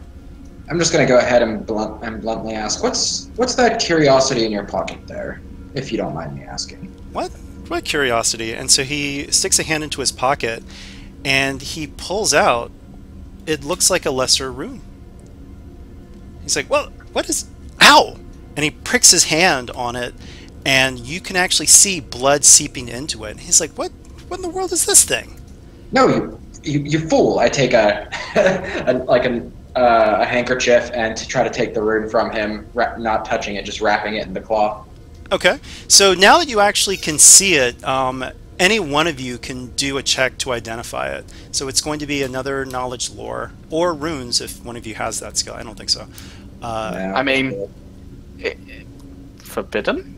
Or just regular? Yes, you can actually use forbidden on this one too. So it'll be a hard check. You guys can also blend... Oh, wait, so, Adunius, just make sure that, especially if I'm talking, before you do that roll, I was going to say that you could actually blend with Galen with his forbidden check. Okay. Yeah, I'm going to... We can just ignore that result. So talk amongst yourselves how you want to build the best pool. Meta this is fine. My pool is the same as his pool, so... It could just be if you're collaborating, it'd be a boost. Normally Lux would, but Lux is focused on something larger right now, which is what's going on with the Bard. So Lux would not be helping narratively. Okay, yeah, so you don't know what it is. The same as Adunius is. Shall I just roll a boost for Adunius then? Sure. Yeah. If everybody's okay with that. It's up to Tommy. Yeah, that's fine. Alright, so unfortunately it's still a failure, but you have a lot of advantages, so I'll say this. You don't know... that's a success. He was saying roll a boost and add it, Rad, not re-roll with a boost. Oh, my apologies, sorry. Oh, got it. Yeah, I meant just to roll the boost, and the boost didn't really... Yeah. Sorry, because I thought I was rolling my own, and then you were trying to... No, I mean... My bad, I misunderstood. No, I mistook there. Adunius rolled twice, I thought Rad rolled once. So that however Tommy wants to deal with it. Yeah, so because Adunius did roll, and then Galen's roll was the same, that's why I said you can roll a boost die to add to it, not a completely new roll. Because that's in effect a reroll. But that's my apologies. Yeah, no worries. I could have been clearer. So you guys failed, but you do have 2 advantages, so I'll give you this. You don't know what kind of lesser rune it is, but you can tell that it is dangerous. I mean, you saw it, blood seeping into it, and this thing does not look good at all. By the way, Adunius, as you reach for it, upgrade your sickness token by 1.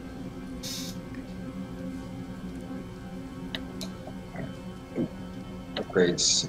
Or not upgrade, just make it a 2 instead of a 1. So you have 2 setbacks on your checks. Yep. Zanarabi, where are you? Zanarabi was Start coughing up blood. Yeah, you don't look so good right now. So, in terms of what were you asking? Were you close to Adunius and the rune? Not touching it, but a normal distance you would expect when you're talking to somebody. So whether that's close enough, you tell me. Yeah, unfortunately, it's close enough. Okay. Yeah. Back to 1. Yep. So, can you destroy runes, or are they pretty... Yeah, you can destroy them. It'll do some work. Or you can donate them to Narakal for the Ironbound to crush. So, yeah, I since we're going to go into the social encounter anyway, I was going to do a thing. Hamlin, you seem to be having trouble with individuals who are harassing you for money, and since you seem to have no end of coin, perhaps you would be interested in procuring the service of a few strong-armed men, as it were, to keep such ruffians at bay. I mean, just as an idea for your service. However, we have seen the curio that you keep in your pocket. We saw you blood yourself on it there. Are you all right? This isn't mine. I don't know where this came from. Well, if it isn't yours, and you seem to have hurt yourself on it. It just appears to be a harmless piece of green stone. I'll tell you what. In exchange for this advice that you could hire some guards, I will take that small stone off your hands. Oh yes, please have it. Have it. So I wanted to do a negotiation check to be like, yo, you could hire some guards. I like it. By the way, that's good RP. So go ahead and take a. Actually, I'll say 2 boosts. There are 2 things that he doesn't want this thing, and he would like to have guards. So sounds good to him. 2 boosts. So it's 2 red, negotiation with 2 boosts. I will flip a point to give myself a chance of a triumph. Ooh, I'm gonna flip back. Okay, screw you. See, when you do it, you add an extra dice, which makes it harder. When I do it, I'm just trying to get a triumph, man. Alright, negotiation. I mean, that is a flat neutral roll. Thanks, Tommy. So he's like, your associates look a little haggard there, so he's kind of doubting.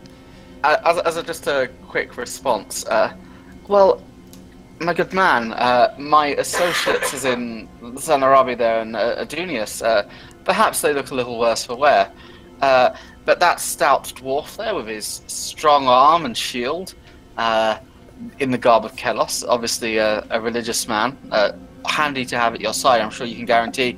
And Gerfrak, well, strongest arms in all of Terranoff. Gerdak chuckles. So yeah, he's unmoved at the moment. However, Zanarabi once again just detail the results and as they come. And next up. Did anyone else want to be nice? Because Go like I ahead. said, Lux is good. Okay, so Yeah, go ahead. I don't really. My focus right now is my attention's on the rune. Although I am curious on how he came by. Actually, no. I'm going to ask. So, do you have any idea of how you might have come by such a trinket? No, it's not mine. I have no idea. Well, yours are not. It was in your possession. I don't know. It's not mine. I have no idea how it got there. What about those thugs? Who do they work for? I don't know. I've never seen them before. They just wanted money.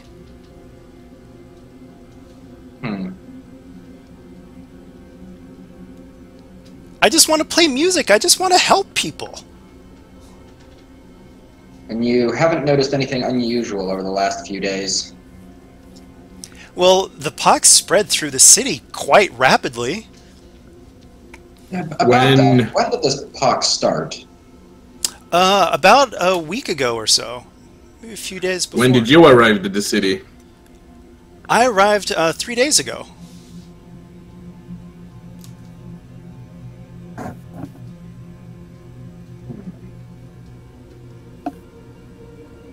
So actually, the dates Adunius, don't though, match. we need your social check with that.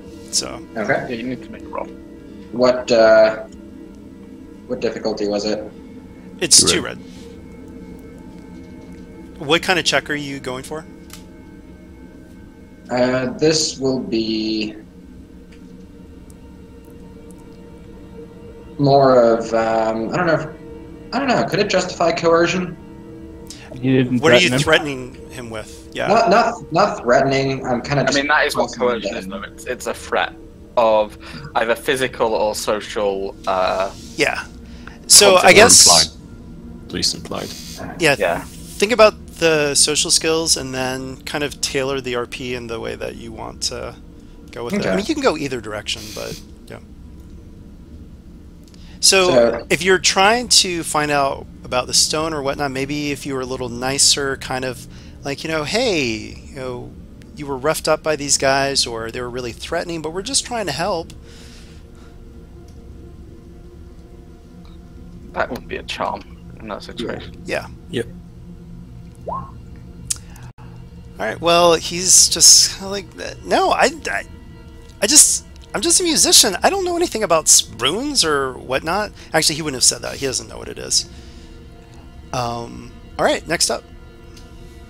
Go ahead, Lux. All right. Oh, let's go so, with Lux is going to coerce him with some threats here. I could do before I like to do the roll first, and then RP based on the results. So it is 2 purple from him. I will story point my side for an upgrade. Ooh, I'll upgrade as well. All right.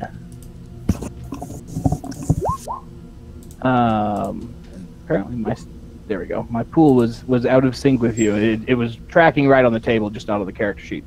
So that is 2 red from him and 1 upgrade. My coercion with 1 upgrade, and we will see what we get. Oof. And apparently I just can't roll today. So Lex is going to look at him very solemnly and sternly and say, "You mentioned that these ruffians follow you around wherever you go. It seems there's something else following you, and that's this sickness. We've heard a tale that you've visited several towns that it's come through afterwards, and we'd like to ask you a few questions about it, if you wouldn't mind maybe accompanying us back to the church for a more proper setting." What? That's why it's a failure, is because Lux is a little bit too aggressive. How dare you! I go where people are sick to soothe their suffering, and you accuse me of what? So actually, you're going to get the next person who goes, it'll be an upgrade to the difficulty of their check. But you do have 2 advantages. Yes, and with those advantages, I want to give somebody specifically a boost die, because I don't want to just give 2 to the next, because you're upgrading the next, and that feels counterproductive mechanically. But narratively, I want it to be that the advantages are he wants to prove himself innocent. He wants to say, no, I'm just helping people. I'm not involved in this. So if somebody acts on that, they could get a boost die for those 2. So actually, you can see people sticking their heads out, and people know this guy, and there's people are starting to approach. They're like, hey, why are they bothering our bard? So, all right, next up. I can take it. So Zenarabi's gonna step just a tiny bit closer to Hamlin and say, "Look, we know you're responsible in some way, shape, or form for the pox that follows you. We know you're tied to it. We're personally mandated by Commander Bridget Vale. Yep, we're personally mandated by Commander Bridget Vale to sort this out. So I don't even know who that is." She's the commander of the Knights Templar, and if I need to paint you a picture, when they don't like somebody, they hang them by their feet and burn their faces up. Well, I don't like you! That's racist. Look, we know you're involved. Come clean. We're trying to help. Alright, so that sounds like coercion. I mean, you're threatening him. Yeah, I guess. Yeah. There were lies, but the core was a threat. So Gortak would be standing behind Zenarabi, holding his axe very menacingly.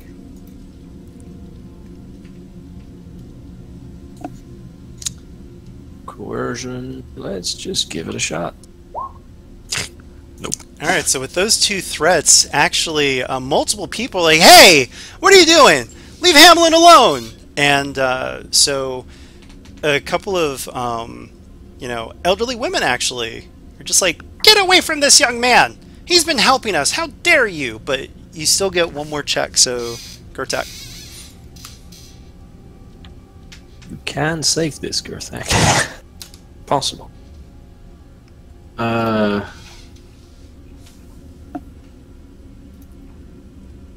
Gertak would just approach him and tower over this man.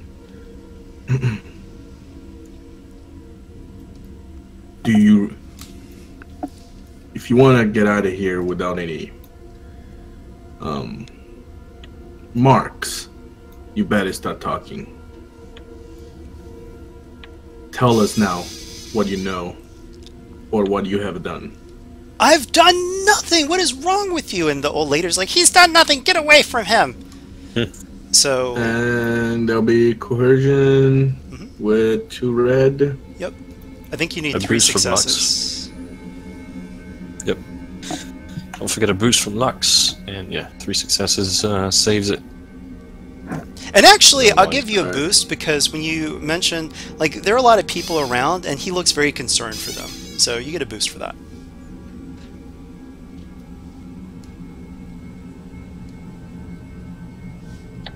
Where are you? I'm in the wrong page.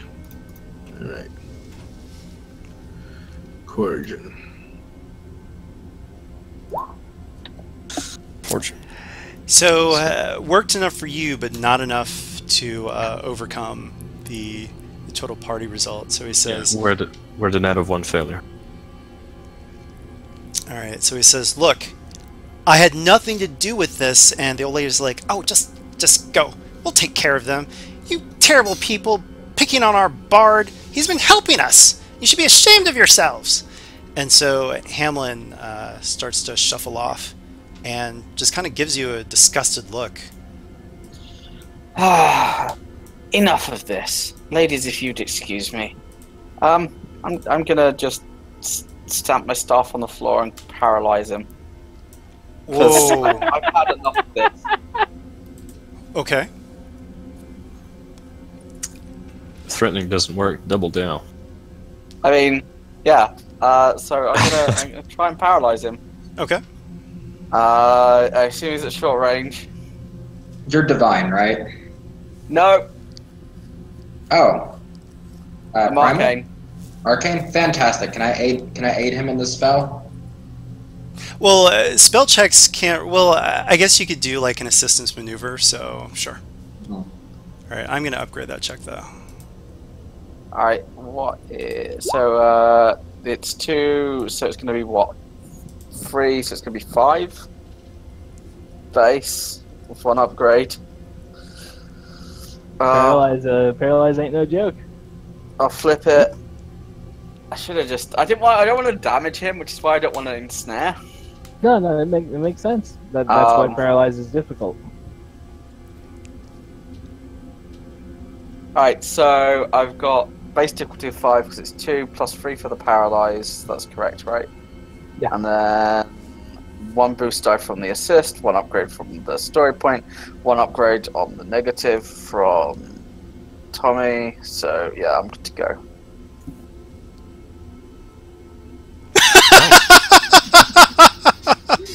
So Hamlin, let me change the board here. So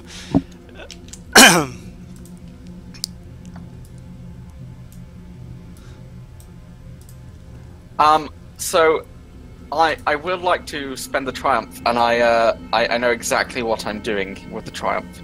okay. I'm going to turn to the ladies. Ladies, as this gentleman has been informed, we're sanctioned by the Knights Templar, by Commander Bridget Vale herself, to look into this matter. Ooh, Bridget She Vale? is indeed. Oh, she's such a pious lady. Indeed, and would you want to interfere with her divine mandate? Oh, no, of course not. Then you will leave and go fetch Brother Kendrick now. Oh, certainly. And so they start like waving. They're like, oh, it's church business, church business, church business. And so they're scattering the crowd. I turn to Lux. Onlookers and looky-loos. If you make them feel like they're useful, they often just play the part you want them to.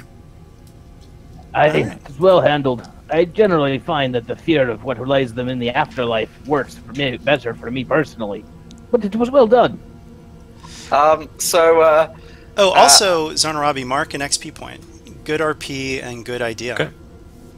Alright, so I will take the 2 strain, and you do have a threat to work with there.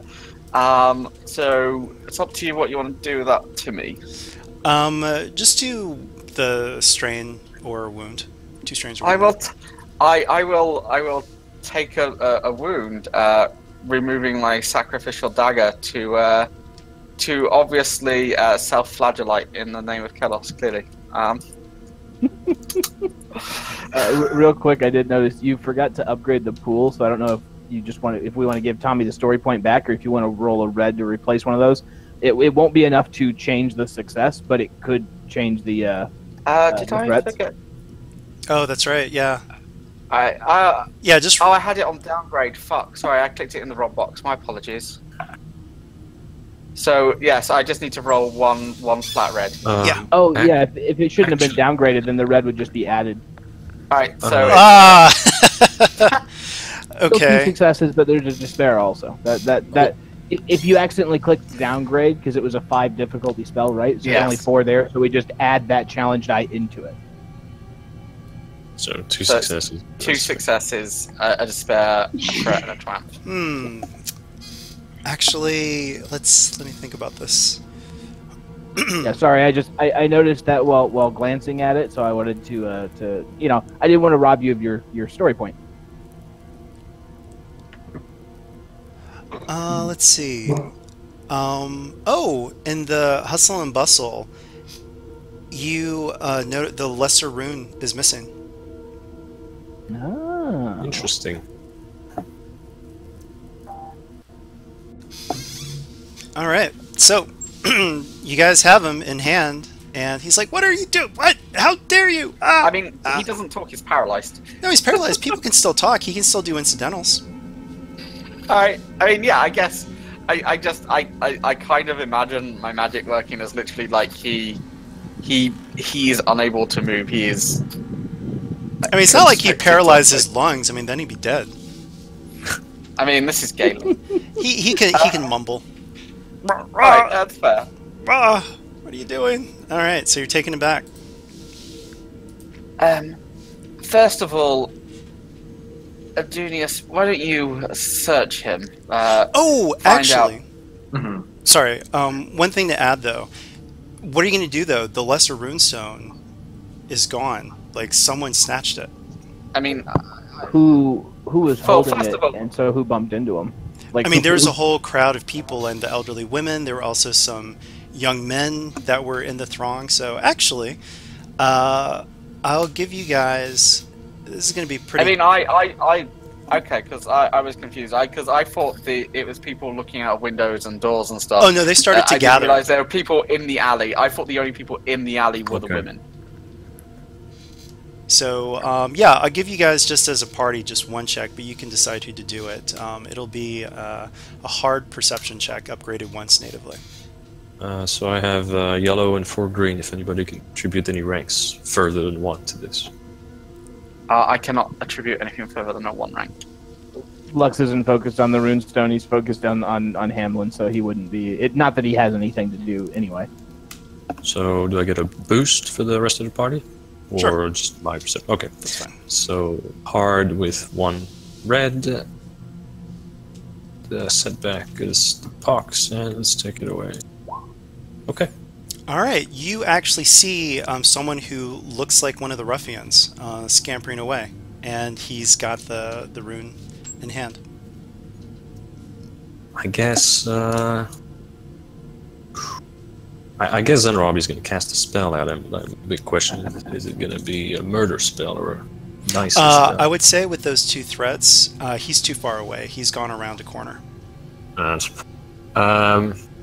I guess then Robbie's just going to go after him in that case. All right. Is this something, since it was a party check, that like everybody notices? Or is yeah, it- up to you guys. Okay. I mean, Zanarabi can say, "Hey, someone just Yeah, grabbed." something like that. Yeah. Yeah, that's what I was Like, figuring. then Robbie's going to notice and he's got it and just peel off. Gardak would take off with Zenrabi. Wait, before Gerthak takes off, because Gerthak's the brawny. He's obviously the strongest one here, right? Yeah. Yeah. So Lux is gonna say, Gerthak, grab the bard and let's go. Are you taking him with you? Sure enough, Yeah, Gardak grabs the bard, puts him over the shoulder, and goes. Yeah, we need to bring him with us to question him, but we also need to go after. Like, so the only thing that makes sense is that we take him with us, and Kaylin just keeps maintaining the spell. Yeah, I guess. Yeah. All right. Yeah. All right. Like, so we've got a bard in tow.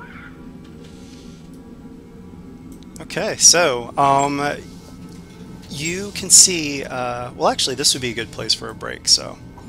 Yeah, yeah. But I just like the crowd disperses and who was it that was holding the stone? Was it Adunius was holding the stone? I think. Mhm. So I'm thinking like Adunius pats himself down, like looking like where'd it go, and then Zamarabi notices, there he is, get him! And so it's like, grab the bard, let's go!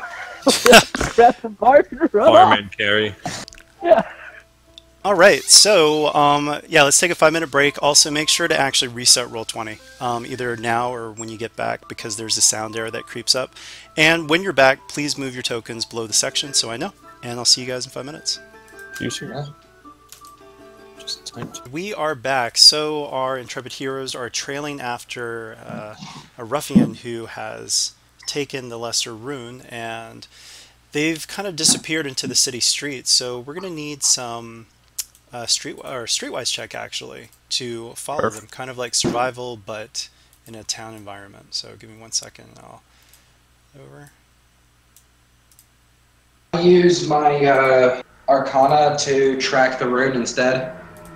No, if you were a rune master with runes, then yes, but Arcana's not going to track runes, but the rune skill can. So is this on a per character basis? Just one person, one in the party, because as a party you are tracking the sky. All right. I don't have ranks, but I've... Sorry, go ahead. Yeah, so in this section of town, it is quite smoky. So the streets have been abandoned, but there are lots of smoldering blankets and whatnot that, yeah.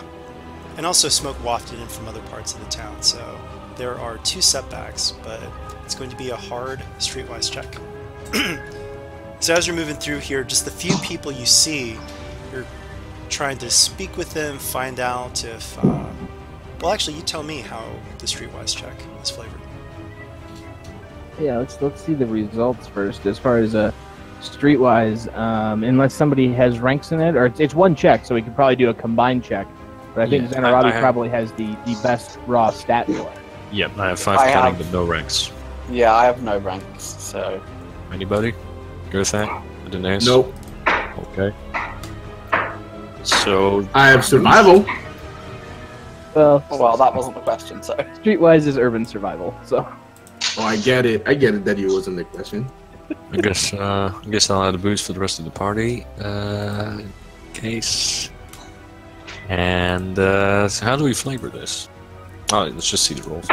Yeah. I've found it's often better to find the flavor off of the roll. Not too bad. Well, it's a roll like that. For social, I like it the other way around, but yeah. Okay. Yeah. So we're successful with a threat. I'm thinking that we we see a montage of like us chasing down through the streets after this guy, like however many blocks it is, think like movie scene montage kind of thing. And we've got Gerthak who's carrying Hamlin, like a punk rocker carries a boombox. Like leaping over carts and stuff because he's Gerthak. He's just like, I'm an orc. What's up? Lux I'd be plowing through the crowd. Yeah. He just makes his way through the crowd. Like people move out of the way, and Lux is going through just dwarfing along a not very fast but a very constant pace, and people moving out of the way because it's just like a rolling boulder. And then we have Galen who's kind of like trying to keep up because he's having to use a maneuver to keep the concentration on his spell. So he's probably not quite moving as fast, and like I'm imagining him like bumping into people and wheeling around and going, kind of like pinballing through the crowd kind of thing.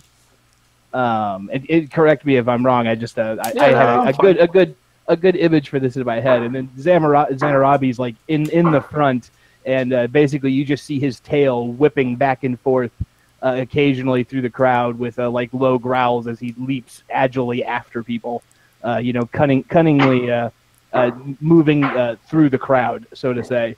And then Adunis is coming in there with everybody, occasionally using his magic to slightly like telekinesis wise like slightly move somebody out of the way gently so he doesn't actually have to like dodge.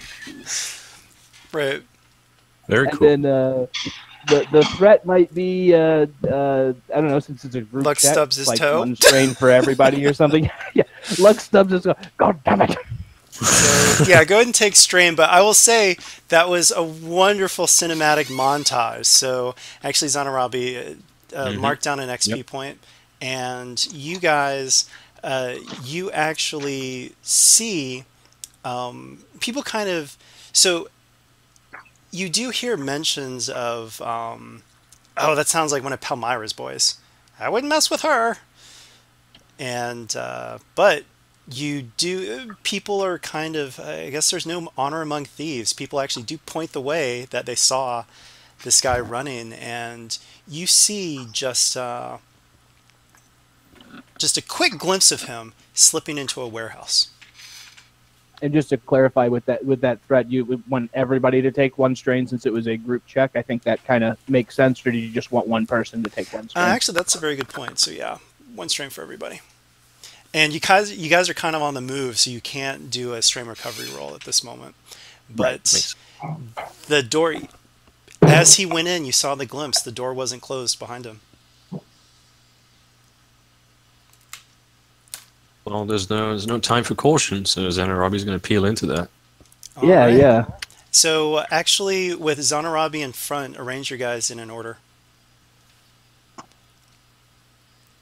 I'm imagining probably Garthak is next, just because he's the biggest and beefiest. With like, do you want a single file order or just like a kind of Single file order for now? Yeah. Okay. And then Lux could be there somewhere, and Galen, yeah, he's in the back because he's maintaining his spell. Okay. And actually, I'll give you guys control of Hamlin the Bard. Would we had enough time to essentially bind Hamlin on the way? Like, I'm sure someone has rope. Lux has good dwarven rope, right? Yes, he does. He has that good dwarven hair rope. All right. So actually, for reasons, I can't give you control of Hamlin, but he's with you. Yeah, no worries.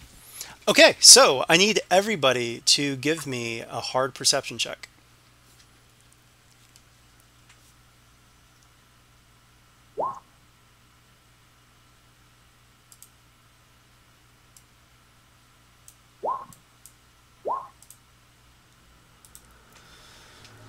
What's the story point split here? I'm gonna give you a story point because oh wait, I clicked it twice. Sorry. Running low. Okay, I'll click it back once to. Yeah, we were only running low because I clicked it twice by accident. All right. Before anyone rolls, has someone else not rolled yet? I haven't rolled yet. I was. All right, I'll flip. Story point and then. Oh, did you want to upgrade my roll? It, yeah. Okay. All right. I mean, I gotta fish for that triumph, right? And instead, as always. Okay, so unfortunately, with that despair, this is what happens. So, Zanarabi and Gertak, you both passed, right? Yes. I passed as well. Okay. Adunius did not pass, and Galen, you passed, but unfortunately, you are really close to Lux, so that despair is. Ooh, whoops! Didn't mean to do that. That despair has affected you as well, so. Well, I'm going to move your tokens over, and then I'm going to rearrange them. But as you step into this warehouse, all of a sudden, green lights flare up on the floor, and you are within a massive glyph. Oh boy! And some of you are, some of you aren't. But I'll rearrange that in 1 second. I was gonna say before we know exactly what the despair is, and I kind of think I know. So as to not punish Galen for Lux's bad roll, we could always say with that failures and whatnot. Yeah, I do. Lost. I appreciate that, but specifically for the purposes of this, anyone who failed and the people adjacent, that's why I did the front to back. Gotcha. Okay. Yeah. Okay, so you guys have a massive glyph of pulsating green that is shifting all around you, and this thing looks really dangerous. You do know that glyphs can be dispelled or they can be disabled. Dispelling you can just do outright. Disabling, you need to identify it first before you can start tracing the glyph lines to take it down. Well, I'm going to go ahead and dispel it. Alright, so yeah, hard check to dispel this. I'm going to upgrade the check though. Alright, I'm going to go ahead and upgrade my own as well.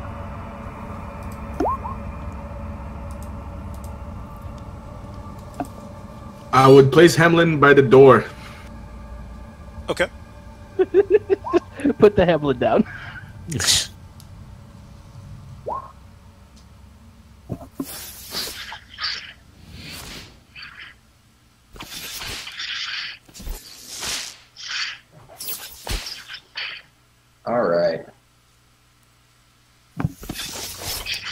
There. All right, so go ahead and take those 2 threats as 1 wound or 2 strain, but you have dissipated the glyph. Nice to have an arcane caster with you guys. Oh, We yeah. have 2. Yeah. I mean, 2, we've got yeah. 2. All right, so the glyph has been broken, and you've got a door that is right in front of you guys to another storeroom. So like this warehouse leads into another. Well, it's a warehouse, so you're in like the front room, and then there's the Okay. there are other rooms that you can't see though from where you're at. Still no time for caution. So. Okay, so Yeah, let me I just guess pull we're you one going together. through there. So as Yeah. you burst into the room, you hear a voice that Go back says, with- "You fool! Why did you lead them back to us?" And you hear another voice, "I thought you wanted the runestone back." And so you see that voice. this- Oh, actually, that voice wasn't meant to be Biko. Sorry. Oh, okay. Yeah. That I got wasn't. excited. Behind Yeah. everything. No. Biko is the great evil. He's the what, 5th darkness, 4th Yeah. darkness, whichever one we had. The 63rd. Yeah. So as you guys enter the room, you see multiple people turn to you with angry faces, and they're all human, but their faces begin to shift right in front of you. Uh-oh. Well, I know what this means. Blasts are fantastic. All right, so as you enter the warehouse's main storage room, the overwhelming stench of rat droppings, urine, and rotting food assaults your nose. I need all of you guys to make a hard resilience check. However, before you roll, you have Hamlin, and he is struggling. He's like, "I can help you!" So he's saying that. Do I believe he's sincere? That's a good question. That sounds like a vigilance roll. Well, I mean, RP-wise, thematically, at this point, Gartak would be like, would think that he wouldn't harm us more. He would not want to harm us more than he wants to get out of here alive. Mhm. And he would just cut the ropes. Or unbind the ropes. I mean, no, we haven't bound him. He's I just sustain- paralyzed. yeah, I am sustaining a paralyzed spell on him. So the issue is. Oh, I thought we had used the Well, I ropes. did ask that, but I didn't get an answer. So We didn't have time because we were running through the Okay, street. yeah. I mean, Gartak would have left him at the door, so he wouldn't be with Gartak at the moment. Okay. That's fine. Lux So- would have carried him, and then Lux Alright, could alright. probably manage him. So, I mean, the issue here is, does Galen believe his sincerity? Yeah, you never know. I mean, so- who It knows? is your call. Yeah, it sounds like, I mean, I'd like to roll a vigilance check, just determining if he's telling the truth or not. Oh, okay. 3 red check. That's what I'm asking. What, 2 red check was that? 3 red. And actually, I'm going to give you a story point.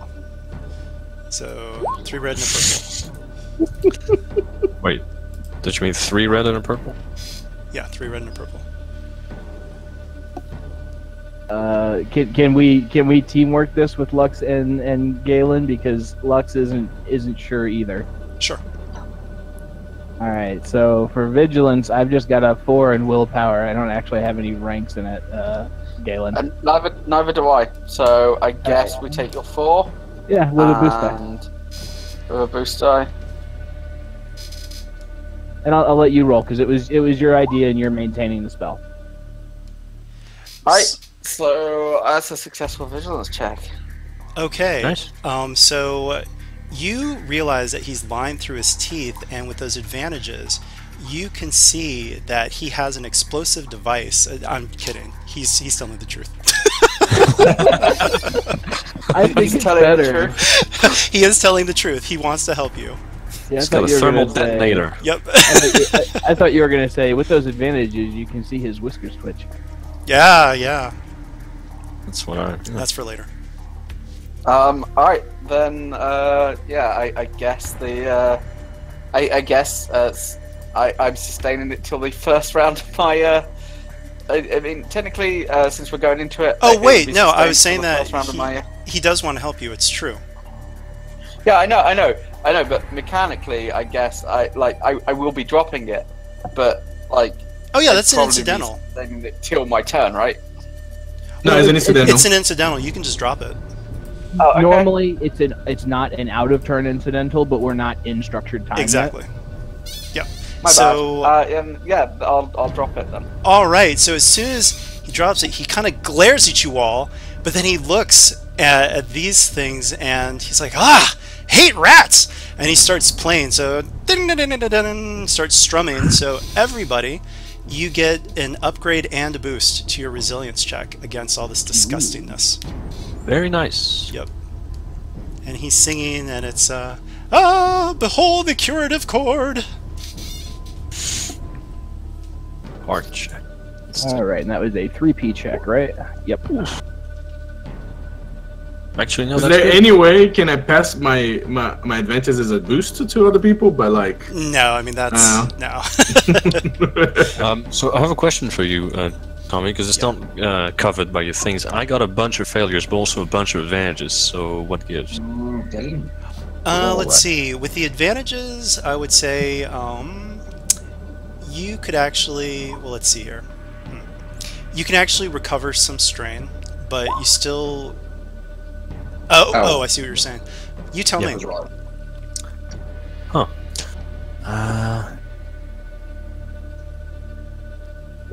Okay, there we go. That's how we roll.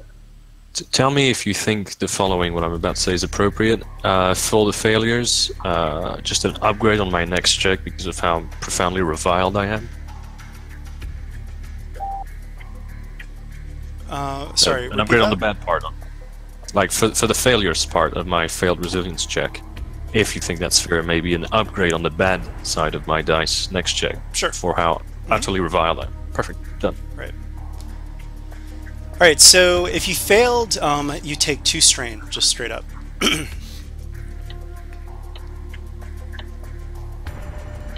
All right. Everyone's got everything set. Yep. I did get 1 threat in there. You just want that as strain? Yeah.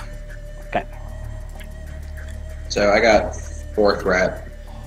Oh, but you did succeed. But yeah, I would say yeah. So 2 threats with. Oh man, you've got so many setbacks. Sorry, dude. Yeah, it's gonna be add 2 more to your disease meter. So you've got 4 setbacks on all your checks. Pretty bad. All right, and we are now moving into actual structured combat. Here goes. Presumably vigilance only. Hey. Stone. All right, so I'm going to move you guys just because you all are within your own range band. And there we go. So let's go ahead and get those initiative rolls in. And remember, Adunius, make sure that you actually hit vigilance with your actual initiative check, not the skill itself. The Okay. weapons tab. Yeah. Yeah, it's under weapons, talents, and powers right up at the top. And this is vigilance, I assume, because we were... Yeah, there was no actual conversation going on between you two, so, yeah. I mean, like a boss. I mean, you did about as well as you could on 2 dice. Yeah. It was a good roll.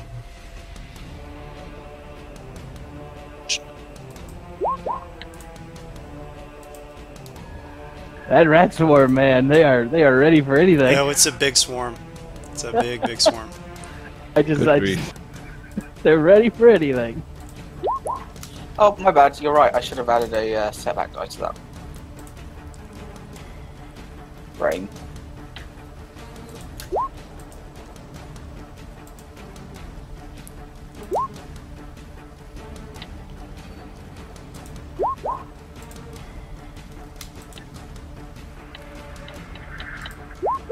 Alright, that's all of mine, and I'll arrange these.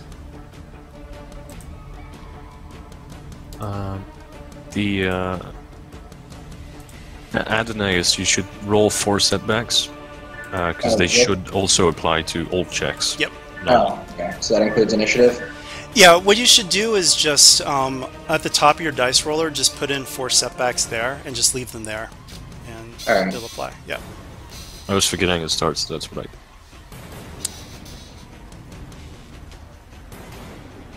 All right. So let me see if there are any ties that I need to rearrange. Nope, it looks like we're good. I'll expand that just a little bit. We need to get that 4 setback roll to adjust his. Oh, right, yeah. Oh, there is one tie that you guys... This is the 1-3 for Melody to be as soon as he rolls the setback.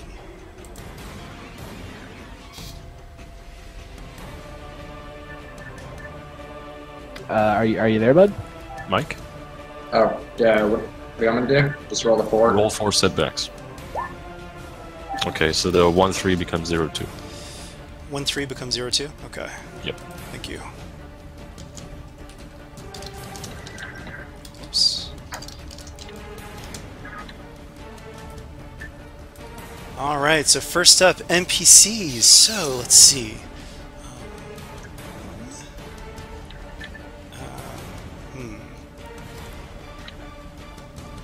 Yeah, oh gosh, what is she gonna do? So these guys, the were-rats, are up on the rafters. So they All of them, or just the archer? just the archers. So they're going to move, and then no, they can't. Nope, nope. They're going to stay there. They're going to stay there. So, sorry, I need to think about this. While I'm thinking about what I'm going to do, think about what you guys are going to do. I had a plan, but then I have to think about this. I don't mind taking the last PC slot. I don't mind taking the first possible. Yeah, actually, yeah, you know, she would do this. She is enraged. She sees the marks of Kelos, so she's going to go 1, 2 to move into medium range, and she's going to shoot. She starts waving her scythe, and you see green, like, mist tracing the movements, and she is casting a signature spell at Lux. So I do have a question, Tommy. Yep. If she was standing there, wouldn't medium be there? Because no, it's medium is 1 band away. If you look at the legend down below, so same range. That's what I'm saying. But if she was 3 away from us, wouldn't she be 2 away from us now? She used 2 maneuvers to move, and then taking an action. Yeah. So she's moving into medium range. The way it's set up, each band, she's moving from long range to medium range. 3 is long. Okay, sorry, my bad. And 2 string. I had confusion. Okay, so I am upgrading this check. She's enraged that you guys are here. She's also mad at one of her other were-rats. Like, why did you... Ah! If she wants to challenge the unhittable Lux, I am going to spend a point of strain to upgrade the check via dodge.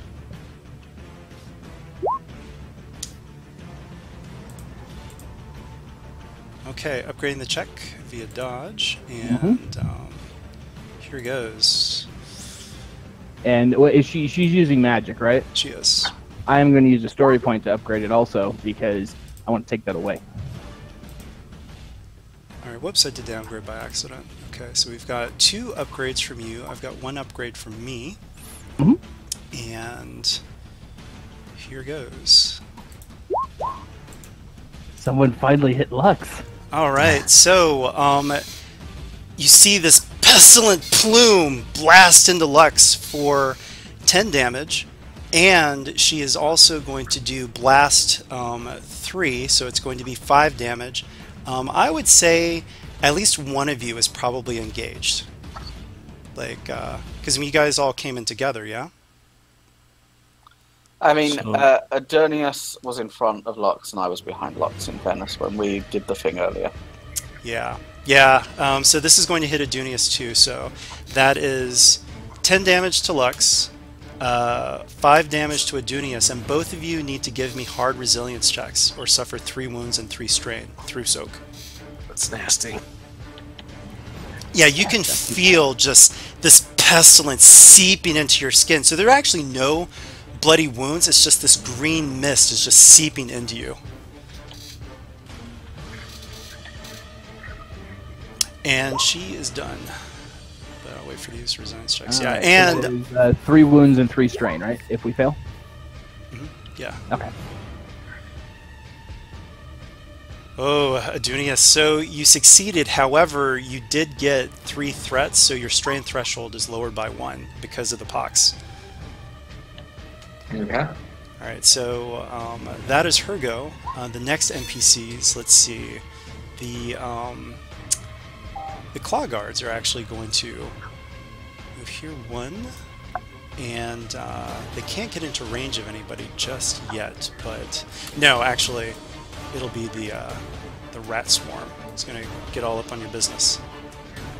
I'm going to make all your tokens a little smaller. Or actually, I'm going to make everybody smaller. I'd say we can just spread out. We've got this whole like area, unless you wanted to leave the top for the raft. Yeah. That's just don't go all the way to the top. But Okay. I was saying we could just spread out so that Adunius would need to be near here. Zenarabi, move down a row to where Adunius's token was, because Adunius and Lux were engaged with each other. So if you just move, there we go. Sure. okay, great. So actually, no one move their tokens for just a second. There we go. Keep it a little That's a tiny. lot more realistic. Then just move us a little bit away from Hamlin there because he wasn't engaged for this.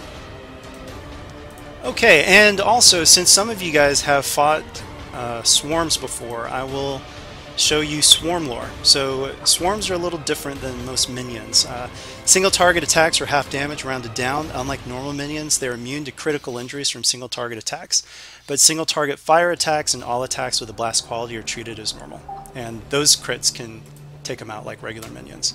So Perfect. this swarm, it is big. It's actually a 5-unit swarm, and it is moving into there. And it would need another maneuver to get engaged with you guys, so it's menacing. And that's my go. First PC. Brilliant. So I can go maybe take care of the swarm. That doesn't sound like a terrible idea to me. I mean, I have a thing I can do, but I'm going to do signature spell on Palmyra. I'm going to do my thing on the boss lady. Yeah, go work on the swarm if that's what you want to do. Or the archers. I think you've got the longest range of any of us. Yeah, but the swarm's right there. Mhm. Yeah, I guess I'll go. So Zenarabi's going to do 2 things.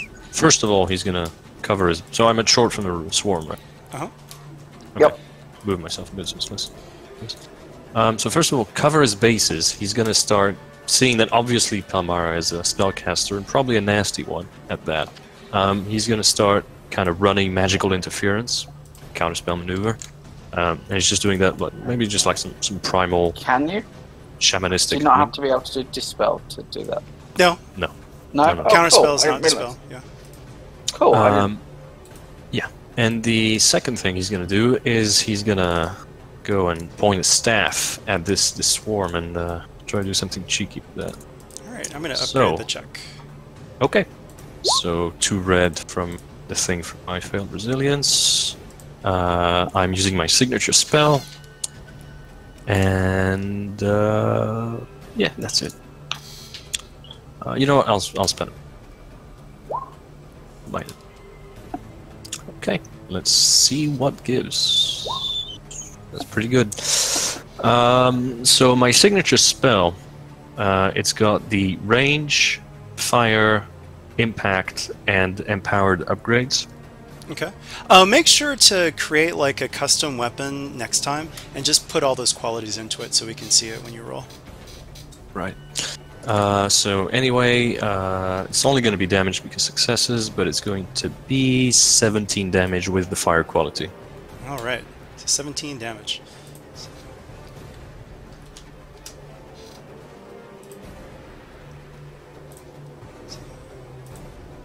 It's going to take me a second, because that's a lot of damage. And it does have the fire quality for the swarm interaction. Yep.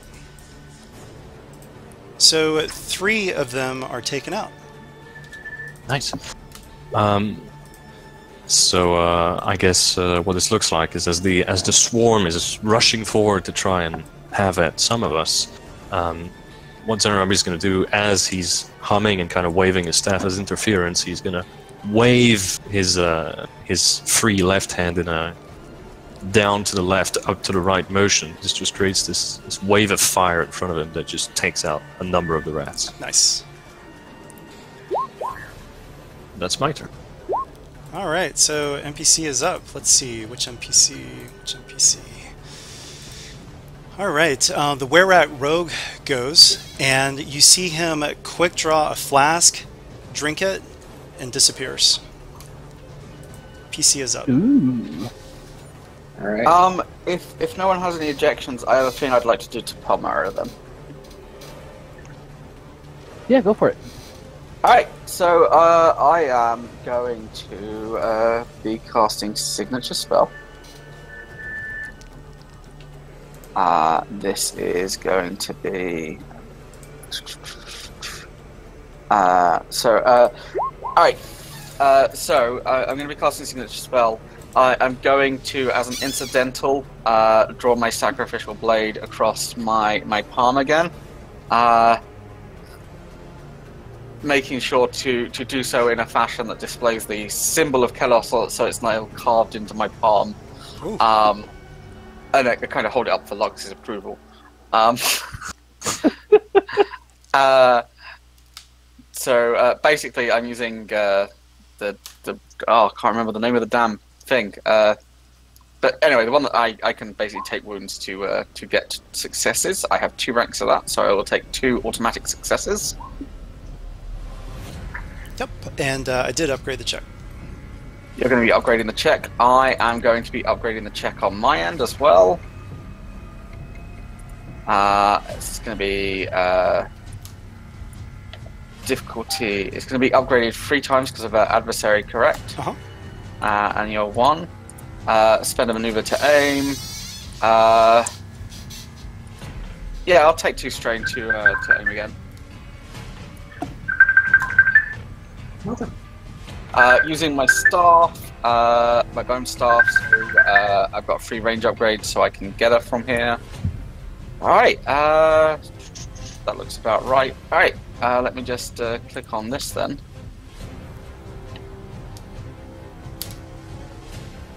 Hopefully this works correctly. Yes, so I ban the staff down as I cast Lorelei's Lasting Lament. And the staff itself lets out a howl and a squeal, kind of like a banshee scream, as it echoes towards Palmyra. So she's going to be affected by misfortune and doom. Okay, wow. With the 2 advantage, I'd like to clear 2 strain. With the, because it's a bone staff, I heal a wound because that's a curse, so I only take, essentially, a net 1. And then I take 2 for casting spell. Yeah, alright, cool. That's my turn. Okay, so that one requires concentration to keep up, right? Yes, it does. Okay, so she's going to scream, "Knife here! Kill the knife here!" Kill the knife. Alright, I'll give you that one, Tommy. Alright, PC's. Alrighty. Alright, let's see if I can... I was gonna take this. Can I? Yeah, go for it, bud. So 1 to move in there, 1 to move engage. That's 2 strength. I will receive.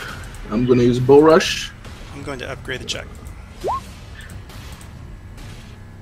We're doing it, guys. He's almost out of story points again. Yep.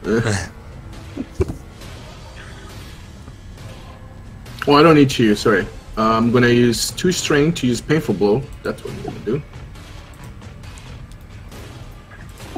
And so you upgrade. So it's Painful Blow. You just have to upgrade the check. Well, add 1 extra difficulty to the check. Yeah. Sorry, yeah, I read it wrong. They get 2 strength, they move after. Well, it's when they do any maneuver, Any action movement, after. yeah. Upgrade 1, 2, 3, 4 times. Yeah, 2 for adversary. You are upgrading it once, and I'm upgrading it once for that. I'm gonna use my signature move, which is Paragon, melee heavy. You spent the story points for that.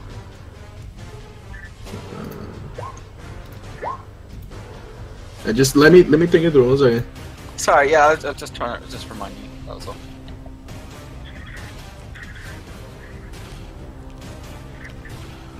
All right. So engaged.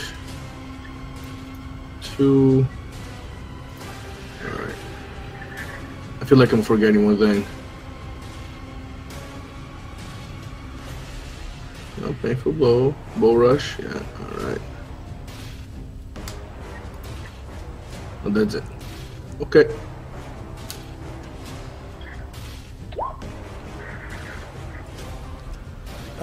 Upgrades were not in there. Yep. You I know I upgraded did. the wrong side.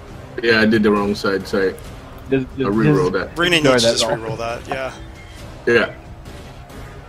That's too much to entangle. No worries. I'll just reroll it now. Ah. Palmyra, as you try to strike her, So her scythe, with she's Paragon, actually... Oh, go ahead. 1 second. With Paragon, I get to remove a purple. Yeah, but there is no purple in that check. Oh, so then I would have Well, known so that, then it I would be wouldn't have 2 used reds and a purple then, because it would have been... No, but I removed the purple after I roll. So can you just Yeah, you remove can't- 2 GM points? So then I wouldn't have used Paragon then, because Oh, it okay. doesn't give me anything. Well, that... Yeah. Wait a minute. That's a weird rule there. So, removing difficulty, but when there's... How does this work in Genesis? After you've How Paragon works, because Paragon's a little different, is after you use it and then you roll. And after rolling the dice for the skill check, but before resolving the results, you remove Yep. 1 purple die of your choice from the pool. Ignore the symbol shown. Oh, on so that it die and actually resolve is the like check. straight up... Okay, so Right. not saying... When you get 2 It's Got it. actually not that good then. I just realized it's actually not that good of a signature Well, ability. when No, you it's get actually to pretty good. Supreme, yeah, it is really good. When you get to Supreme, you can remove a red die instead of a purple. Got if it, You want okay. to, if you upgrade it to Supreme. Even at base, removing a purple can be really great. Not in this Yeah, case yeah. because there's no purples. Right. And- Well, I wouldn't even use it, so then just add 2 points back to the players, please. I wouldn't have used it then. I would have known. If, Yeah. I guess I would. Can I just use a certain point then upgrade and reroll 1 of my die, 1 of my green? That's a lot of, like, let's just keep it as is. Like, I don't want to Sure, do too much, okay. like, retconning. I just would heal some strengthening. Okay. Alright, all set. Yep. Next PC. You can go ahead and go Adunis if you want. If not, I know what I want to do. I can wait though. Well, I am definitely just going to artillery. So let's All right. see. Oh, go for it then. I'm going to 1 maneuver counter upgrade again. Then I am going to point and bang. So let's see. I don't have signature spell quite yet. Who are you shooting at? The what's her name? Palmyra. Okay, yeah, Palmyra.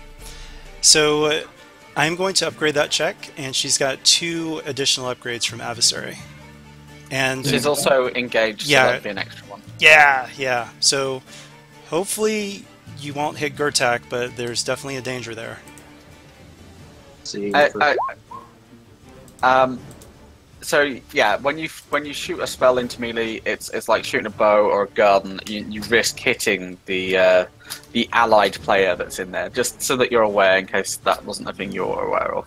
Specifically when you succeed with at least 1 despair. Well, the first despair means you hit them. Period. It means you hit them instead. Yeah. It's a relatively small chance, though. So Yeah. Well, With It's that not many very- despair though, like with that many red dice, it makes things exciting. it does. yeah. I mean, there's other 3 things that could get an attack. Well, I already declared it, so we'll see. Yeah. All right, so I am going to. So it's upgraded 4 times. All right. I'm trying to find if there's anything worth. The setbacks might help you in this regard. Okay. Let's do.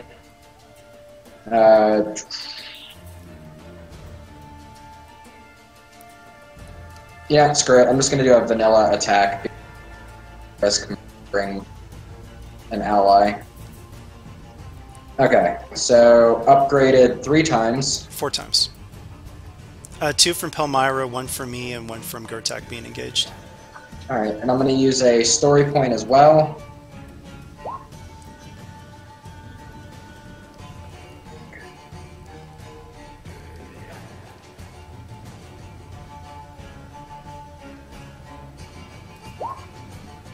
Ooh, nice.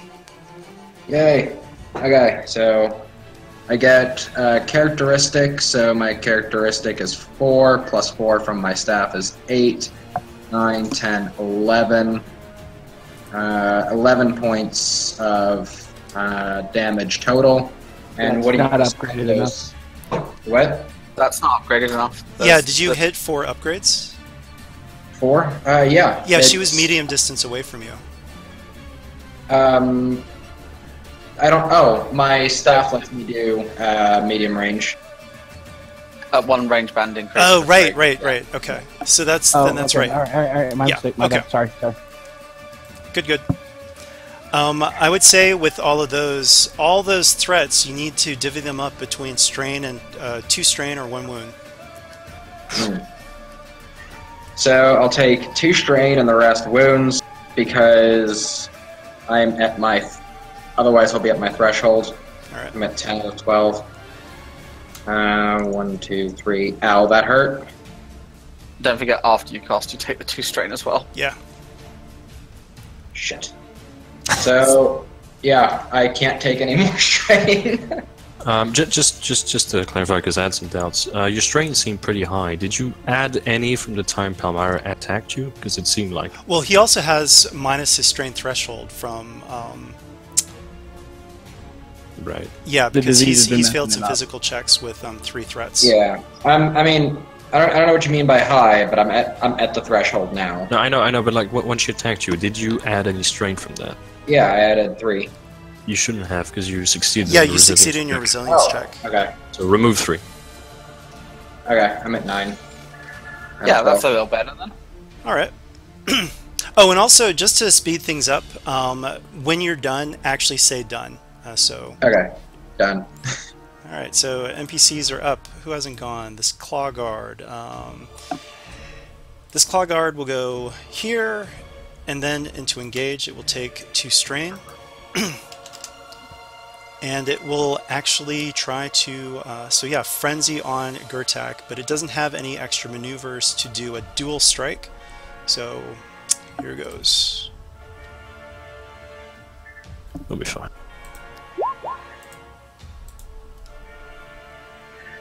All right, ignore that boost. I need to take that off. But it does hit for 6, pierce 1, and it can't crit, but it'll pass a boost along to someone else. Does any of that get through, Gertak? Yeah. I got Okay, 2 so damage. I need a hard resilience check from you.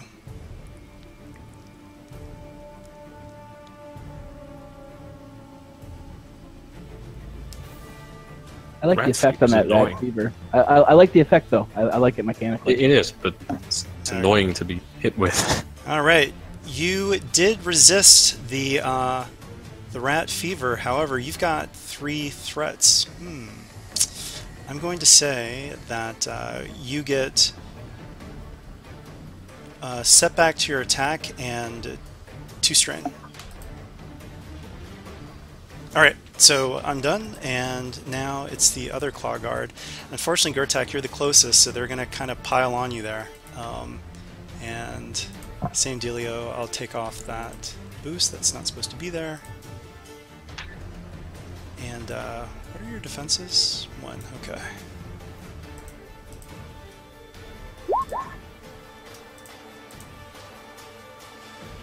All right, so 7, pierce 1, and yep. All right, but you actually succeeded before, so you don't need to do the rat fever anymore. But yeah, okay, great. And what do you want to do with the 2 threats on it?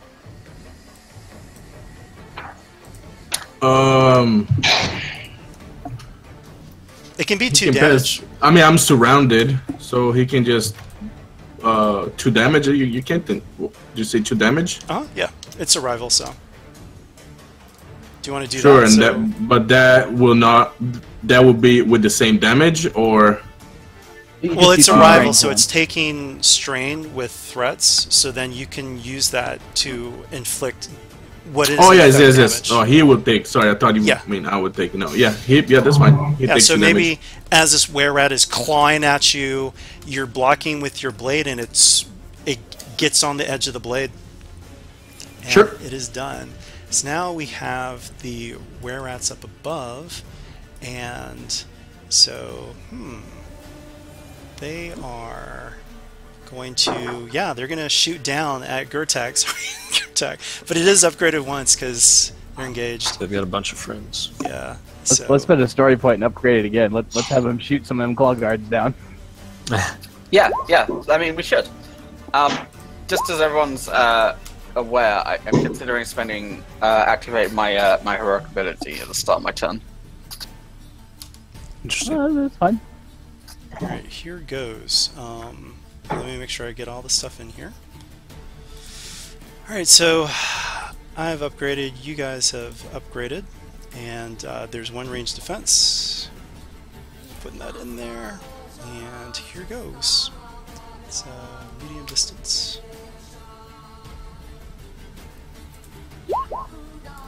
Oh, it should have been 2 reds because he's firing into melee, and we upgraded. Yeah. So I will actually roll just a red by itself. Yeah, and just replace the purple. Oh, it did it. Yeah, it missed. Okay. Ka-chunk. And, but wait. They have a boost from the Claw Guard. The Claw Guard passed a boost to the next. So let me roll that boost. Yeah. Go for it. It doesn't miss. It did do 1. Oh no, it does miss. Yeah, that's right. Yeah. Well, he might not yet. He's still got a boost. No, it misses. All right, so it misses, but we've got 3 advantages. So I'm going to say that they. You know what? They get a free. They can do a free maneuver, correct? They haven't taken. Yeah, for free. They could. Yes. Yeah. All right, so they're gonna move over here. Okay. You still have 1 left. It's 2 advantages for a free maneuver. It's 3 threats for an out-of-turn maneuver. That's right, yes. Okay, so 1 left. They'll pass a boost to the next, and they are done. PC. Alrighty, Lux is the last one left.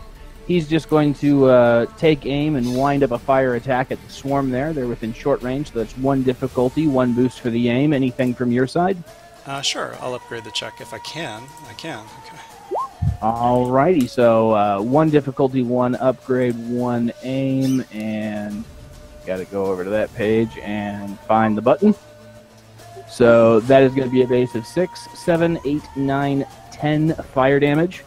And we will go ahead and... Well, first off, how does that 10 damage make him feel? And it is so fire one of them because I've goes got down. Flames of Kelos. Then we will spend 2 advantage to activate the burn. Okay. So it's just burn 6 1 round, so at the start of their turn they take 6 damage minus their soak. Okay. And then with those last 2, I'm going to recover strain and be done. All right, so top of the round.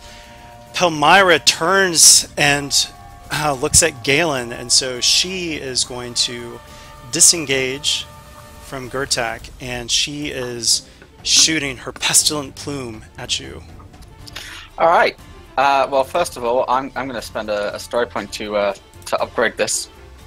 And Xenarabi's counterspell also upgrades it once more.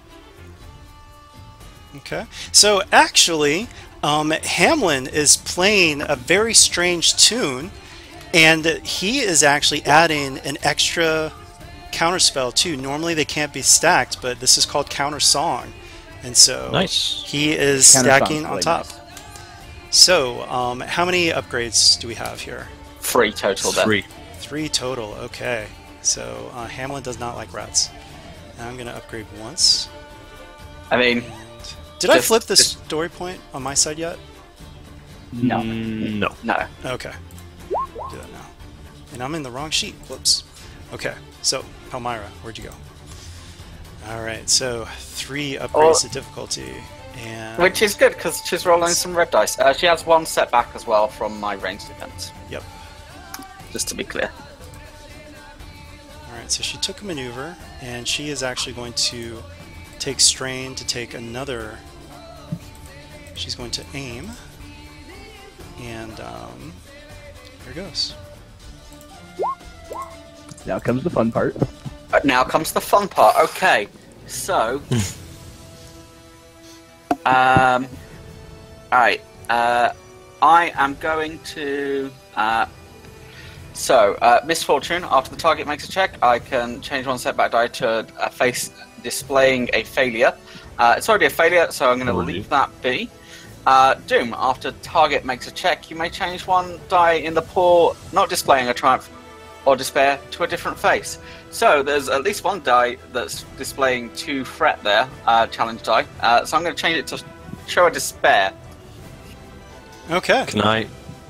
Yeah. Sorry. You can also change the purple so she doesn't hit. This Yeah, is but true. I know But what I'm you gonna. want to do. But if it's a despair, I can just say she has no more magic, It's true. which I think is better for us because her doing that every round is fucking gonna Painful. screw us.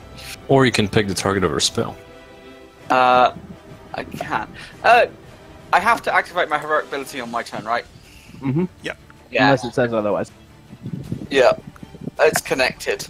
But, well, decide what you're changing it to and then resolve the roll, and you can figure out what you want to do with the spare afterwards to keep things moving. Yeah. So I'm changing one of the 2. One of the challenge die to be a despair. So it'll be. It changes it to 1 net success, and that's it, because it wipes the 2 threat, and the despair adds the despair and a failure. Yep. Actually, no, she fails because she's cursed. She would have 1 less green. Oh, yeah, Yep. you're right. Yeah, because the base curse effect. Yep. So Yeah, it would that's be a completely blank roll if you besides the despair, if you change that to a despair. Yeah. I'll change it to despair then. Yeah. So that would be a completely blank roll. Yeah. Okay. Yep, and actually, I need to actually just update her character sheet, reduce all of her characteristics by 1. Forgot to do that. Alrighty. And yeah, with the despair, I'll have her stripped of her magic. Okay. Stripped of her Very nice. magic.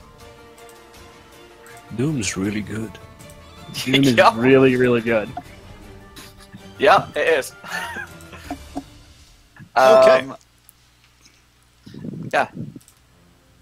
NPC, let's see, this NPC, they don't like that Doom, so here and then here, and taking 2 strain.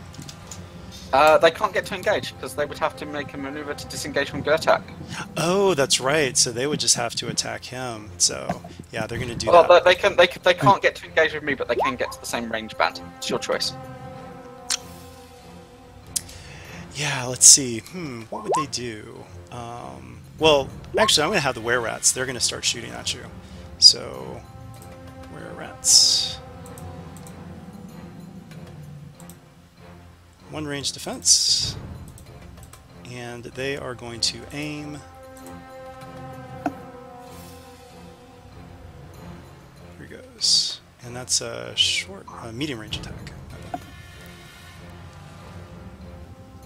Oh, actually, that's silly of them. They would actually just move 1 over. So move 1 over. They're not going to aim. Ew. They're still smart, so they're not all feral. Alright, so no boost and defense. How many story points we have? I'm going to spend a story point to upgrade this. Alright, I'll spend a story we have them all. point back. And I'll flip it once I finish the roll. That's cool. Alright, to advantage. Alrighty, so they're going to pass a boost along to the next, and let me fix the, where'd it go? There we go. Alright, so they are done, and PC is up. Alright, I would like to go next. I'm going to activate. I'm going to flip to immediately activate connected. Hey, look, I know Palmyra. Like, my family has heard of her. It's a loose association of evildoers. Whoa. Okay. Yeah. What does connected do again? So your character seems to know everyone, or at least everyone who's worth knowing.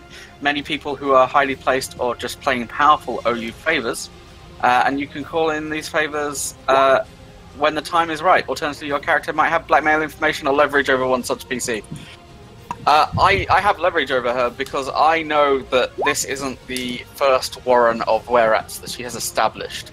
I know the location of another warren that she has. Okay, so mechanically, what are you trying to do? Well, mechanically, I have the Supreme upgrade. While this ability is active, when an intelligent adversary declares your character the target of an attack, as an alternative, you may force the adversary to choose a different target instead. Okay. All right. Yeah. Get screwed. Yeah, that's cool. All right. So I am going to spend a. So that happened at the start of my turn. I mean, actually, because she knows you, I mean, she's the leader. She would actually. We can stop combat. She knows who you are. Now she recognizes you, and your Delsarn and Lorelei are feared names, and maybe she doesn't know that they're dead yet.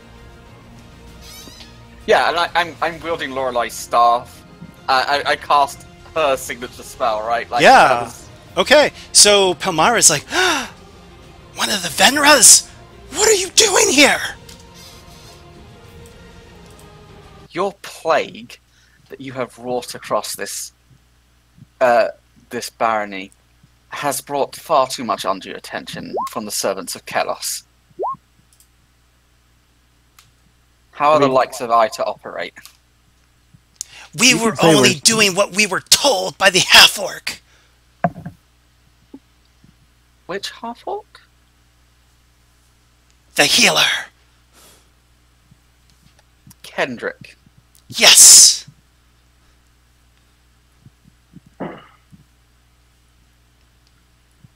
By the way, the were-rat rogue has not appeared again. I don't see this. Yeah, I don't see the combat stopping here, to be honest, because Lux is going to burn them all, and then they're going to fight for their lives. Well, no, I mean, let's wait until. I mean, let's. So we can see how it plays out. Yeah, so she actually tells her minions to cease, and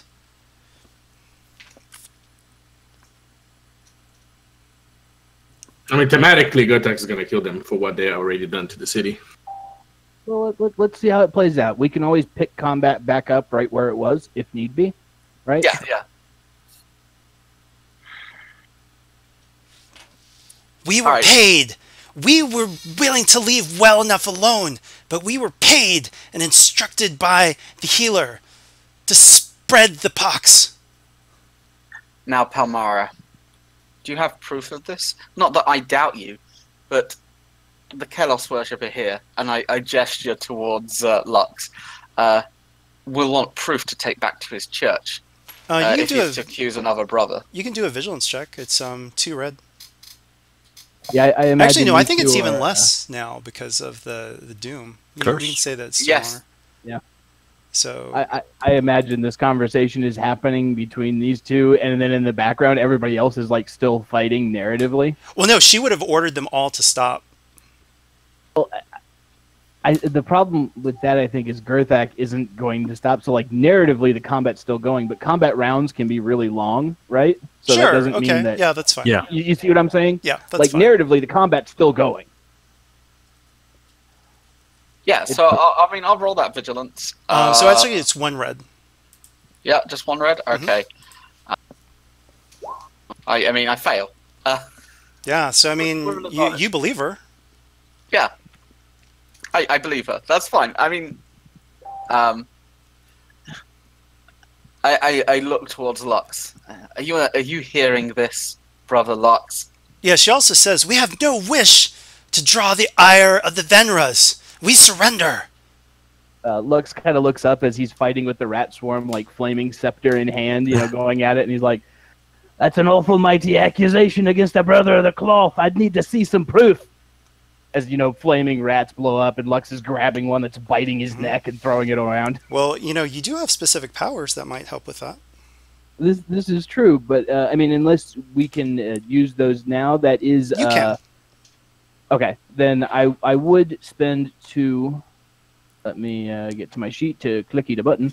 Yeah, because we have enough. So I will use 2 story points for my foretelling, and so the first question would be, Nice. is what was his name, brother?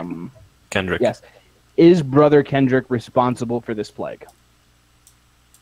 Because it has to be yes or no question.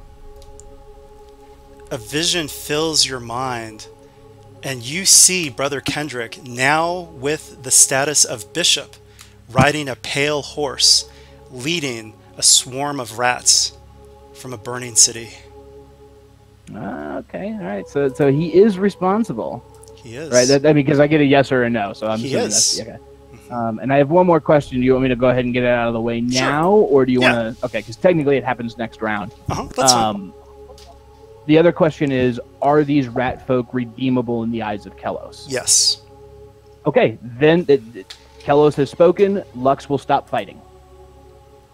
That's what Lux needed to stop fighting, was the 100%, divine confirmation that they are redeemable.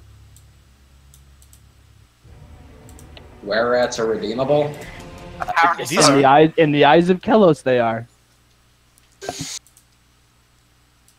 So Lux will stop fighting, put his scepter away, and say, well, I should say his eyes kind of glaze over for a minute as he says a prayer and says, Kelos has spoken to me. What she says is true, at least part of it. The fallen brother is responsible and should be dealt with. As for these... And he looks like he's going to say vermin, but then stops himself. Mhm. As for these people, Kelos has told me that it is possible to redeem yourselves. Are you willing to walk the path of the righteous, or at least start down it, like good brother Kalen there has, and embrace the flames of Kelos into your heart? So she's considering, however, you hear a shout off in the distance. The were-rat rogue is still missing. Yep. And suddenly he walks back in, having skewered a handle on his dagger from somewhere. Are we to follow is still like the turn order? Well, no. No, So it's narrative time. yeah, it's narrative time now. We're still chatting. Yeah. So she says, yes, we were only following the instructions of the healer. Then if you're willing to repent for your deeds and seek salvation in the eyes of Kelos, I will stand by you and be your advocate. And my children, they are spared? If you seek redemption, Kelos will offer it. So she's still considering, but they've all backed away from you, but you actually hear a commotion, just like right in the next room. I mean, narratively, Gerdak wouldn't have let them back away. If they did, he would just attack them. Like, So in the actually- eyes of Kalos, so they let's- might be redeemable, but not in the eyes of Nordrum So before... and Gerdak's views. Yeah, so there is something to be said for consistent character RP, but then also it's good to take a step back and think about how you can make your character's RP work with how the scene has changed. So maybe it's that you take a swing and you gouge these two, and maybe even take off an arm, so you get some good hits in, but then you kind of calm down because they've backed away.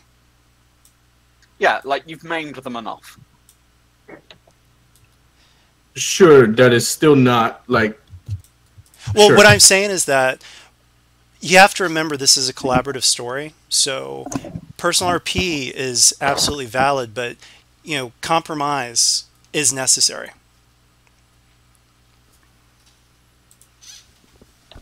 I suppose in the spirit of that very same thing, because Robbie's not particularly okay with what's happening, but Snurf is. Robbie was in the process of basically getting ready to burn Palmyra to a crisp in the following big deal spell, but as this, this deal of they're actually backing down and whatnot, setting her on fire is going to be downgraded to basically, as he lets go of the spell, but it still kind of worms its way into her somewhat, just kind of burn a brand onto her muzzle. Ouch. Okay. All right. Well, she says, "I beg forgiveness to the Venra clan," and she actually offers her scythe to you, Galen. I'm gonna step forward and take it. Okay. So, but you've got a commotion. I'm gonna hold it over my head. And do I know what she refers to her brood as? That information I have. Yeah, we can figure it out later, though. Yeah, so I just stand down now, or be slain. You all obey me. Well, let's put it this way. She's surrendered. She's given you her scythe. She's given quite a lot. So she has backed away. But yeah. No, I get that. And like, her giving me her scythe is one thing, but now I'm raising it over my head and asserting dominance over the rest of her rats, right? Making sure they follow her lead, pretty much. Yeah, right? yeah, basically, yeah. And I'm going to look at her. I was like, there was one other. We saw him. He drank some kind of concoction and disappeared. Where is that one? That's Andreas. The coward ran. Thank you for this information. Can your brood make it out of the city unseen? Yes. Are you carrying the plague, or can you wash it from yourselves? We will avoid all contact with the humans and others. If you seek redemption in the eyes of Kilos, as I said, I'll be your advocate. Go to this location. He's going to tell him where the guild hall is. Hide nearby and seek me out when you're ready. Okay. Basically, he's trying to give them a safe haven. If Kilos told him they can be redeemed. Yep. So if they want to be redeemed, they can. Okay. Yeah, sure. And then I think unless somebody else has something to say to the were-rats, we're going to go investigate the commotion. Yep. So, well done, and we're going to move over to the commotion, and Hamlet's just like, oh my god, hate rats. I just wanted the mechanical, no, you can't hit me. So this took a turn for the well, no, I mean, it makes sense. I mean, she recognizes you and your name, and you've got a big name, so, all right. Yeah, apparently so. Oh, sorry. Ignore that music. Combat starts again. Dun ta da.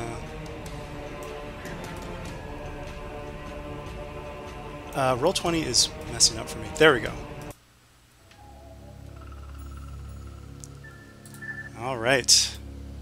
Showdown.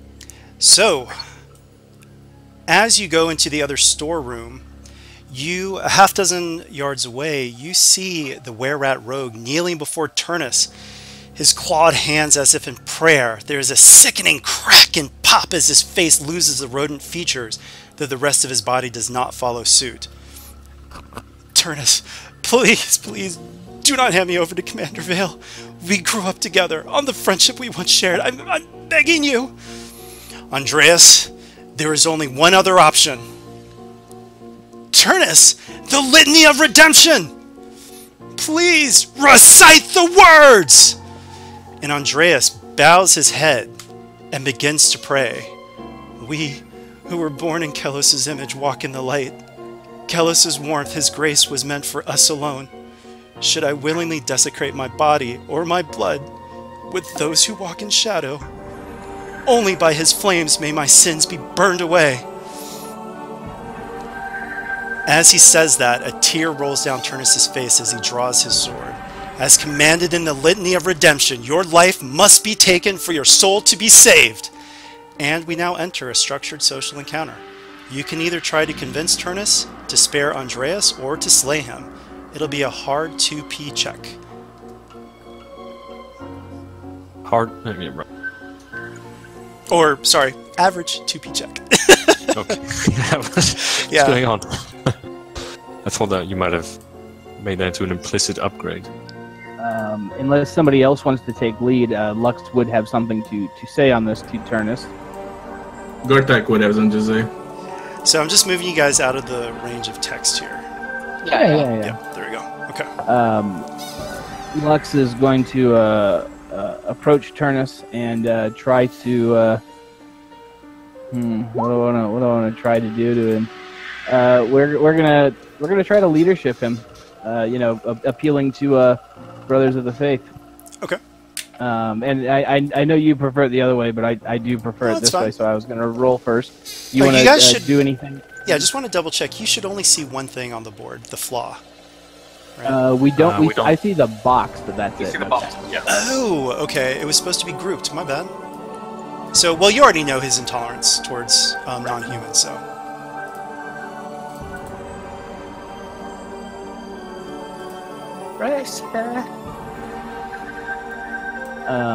Yeah, so I am going to spend a story point to upgrade my side of the pool for that chance of a triumph.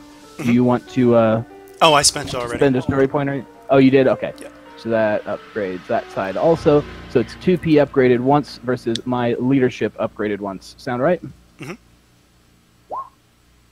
And so we fail. So Um, Lux is just not very leadership, and the RP is that Lux approaches with, Brother Turnus, the others have surrendered, and Kelos has told me that they are redeemable. So this one maybe is in the same boat, and that's kind of the failing. Is he's not very convincing. He made an oath. He made an oath. Andreas, I thought that you eloped with a half-orc prostitute, but this is what really happened? Gartak would then just cut in. Enough blood has been spared today. This one deserves to die for the sins of all his brethren. And he will do a... Is that a coercion? I mean, you're you're not not. threatening Turnus. Yeah. Yeah, you're not threatening. Yeah, you're not. Yeah, you're not trying to threatening persuade Turnus. him, if anything, so it's probably charm. Yeah, it's probably charm. Yeah. So actually, Zarnarabi, do this because he's actually you're trying to convince Turnus to kill this guy, right? Just to be clear. Is that correct? Are you talking to me or? Gertak? Sorry, I meant Gertak.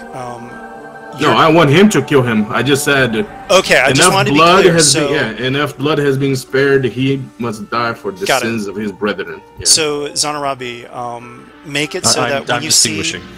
when you see the results, do the reverse. Okay. Yeah. So, all right, let's see that roll. It's a charm check. I will upgrade it once just to keep things interesting. I'll upgrade it also.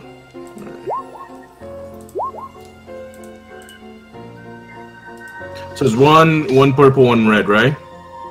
Yes. And then upgrade on top of it. Okay. Well, no, it's just one purple, one red. It was two purples at the start.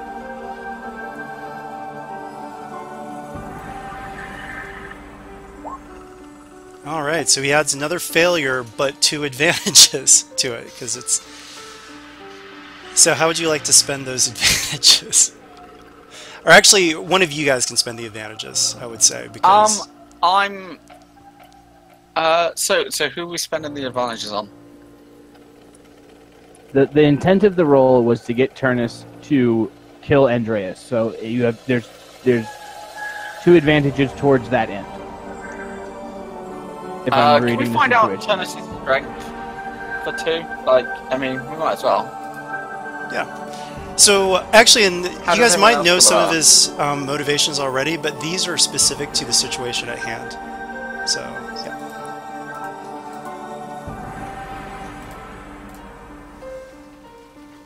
Alrighty. Next up. I can go if people want. Go for it. Zanarabi is gonna step in and he's gonna tell the following to Turnus. Turnus, you mustn't forget your vows to your order.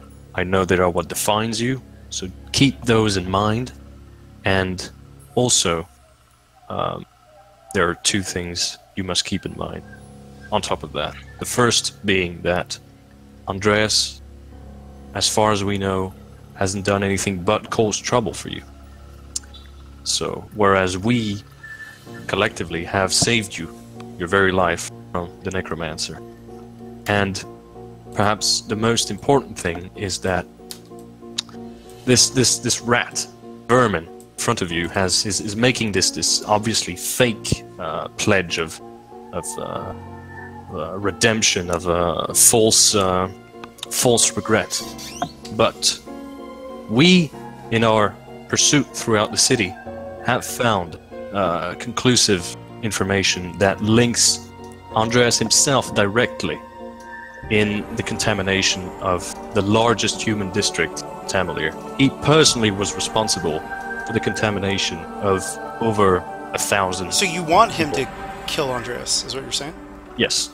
Oh, Andreas, okay. Andreas was responsible directly for the contamination of over 1,000 humans. He himself did it. Of those 1,000, I imagine at least 100, if not more, have died. You must keep this in mind. So I'd like to roll deception, because the core of that message was a complete lie, that Andreas basically killed 100 people directly. Yeah. So 2 purple? Yeah. And I'll upgrade it once. Do I get any boosts for playing on the whatever? Oh yeah, absolutely. So you get an upgrade and a boost.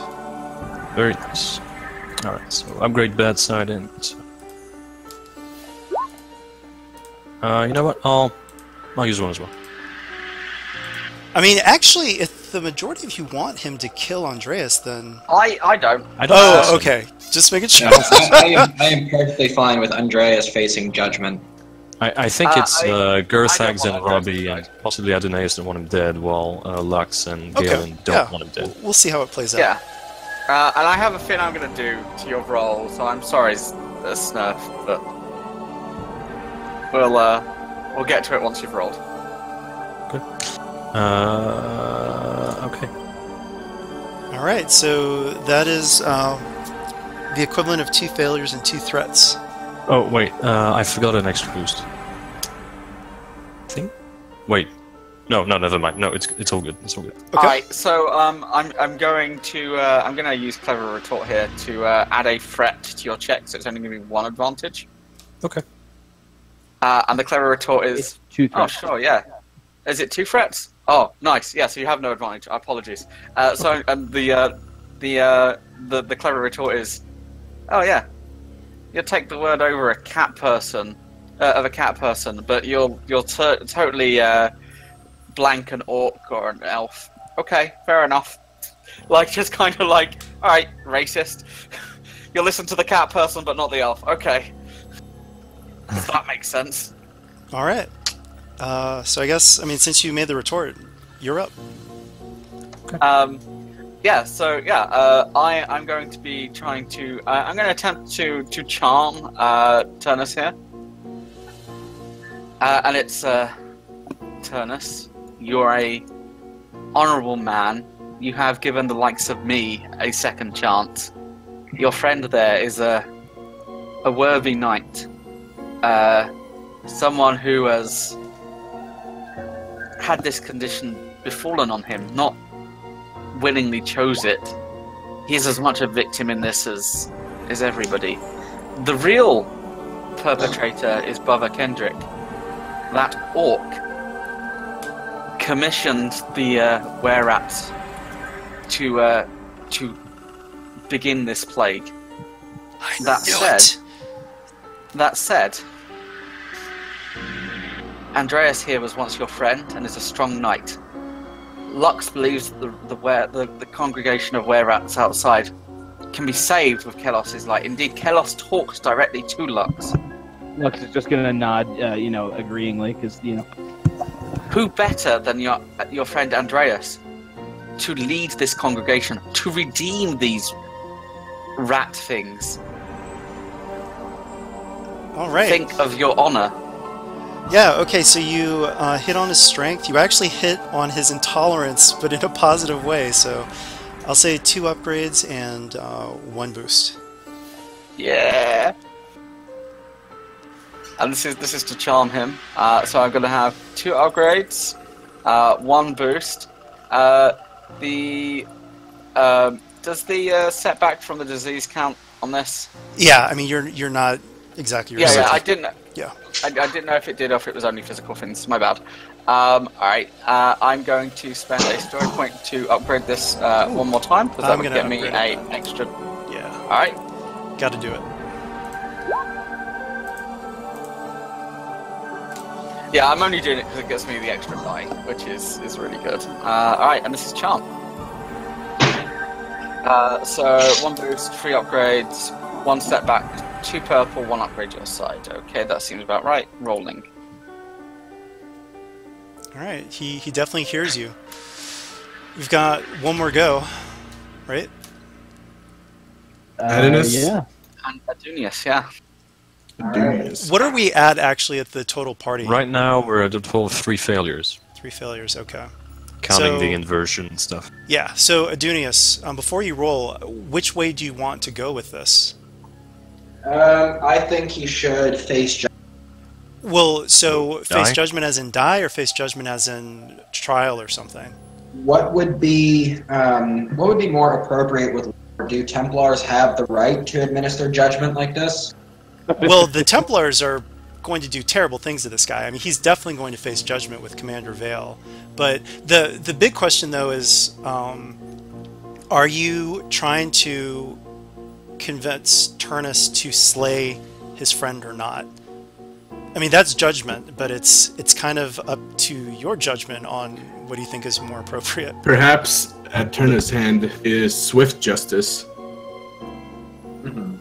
Does Adonais believe Andreas deserves a chance, even small or not? Yeah. Yeah, like Lux said, do you want him to die right here or not? Yeah, the social situation is, does Turnus kill him right here, or does he let him live? Not about what happens after he lets him live. It's does he kill him right here? Yeah, well, that's what I mean. I just didn't know if it was like if a Templar would be in his right to kill someone like this. Oh, absolutely. This guy was a member of his order specifically and took oaths with that order. Okay. I mean, that's why he said that whole litany. I mean, he took those oaths, so... So, I'm just gonna tell him, Turnus, make sure you can live with what you do. Either slay him here and pass judgment, or let him face the courts of the Templars. Well, so just for the purposes of this check, what I'm saying is that you can try to sway him to not do it, but if you decide as your character to let Turnus kill him, then we don't need to roll because it's already on that side of the... Yeah, Quite heavily. I'm not trying to persuade him out of it. Okay. So he will sink his sword, and he says, "May Kelos have mercy on your soul," and he kills his former best friend. And with that, he's crying, and he runs off. Just narratively there, as he goes to like plunge the sword in, Lux would like start to move forward, like, "No, brother, don't!" But obviously too late. Maybe try to console him just a second, like look at him to console him, and then clench his fist and walk over to the body to pick it up and carry it back into the other room with the other were-rats. And Palmyra's like, "Good riddance." You should burn the body. It's a source of disease. So, Gurtark would have approached the pool of blood, kneeled.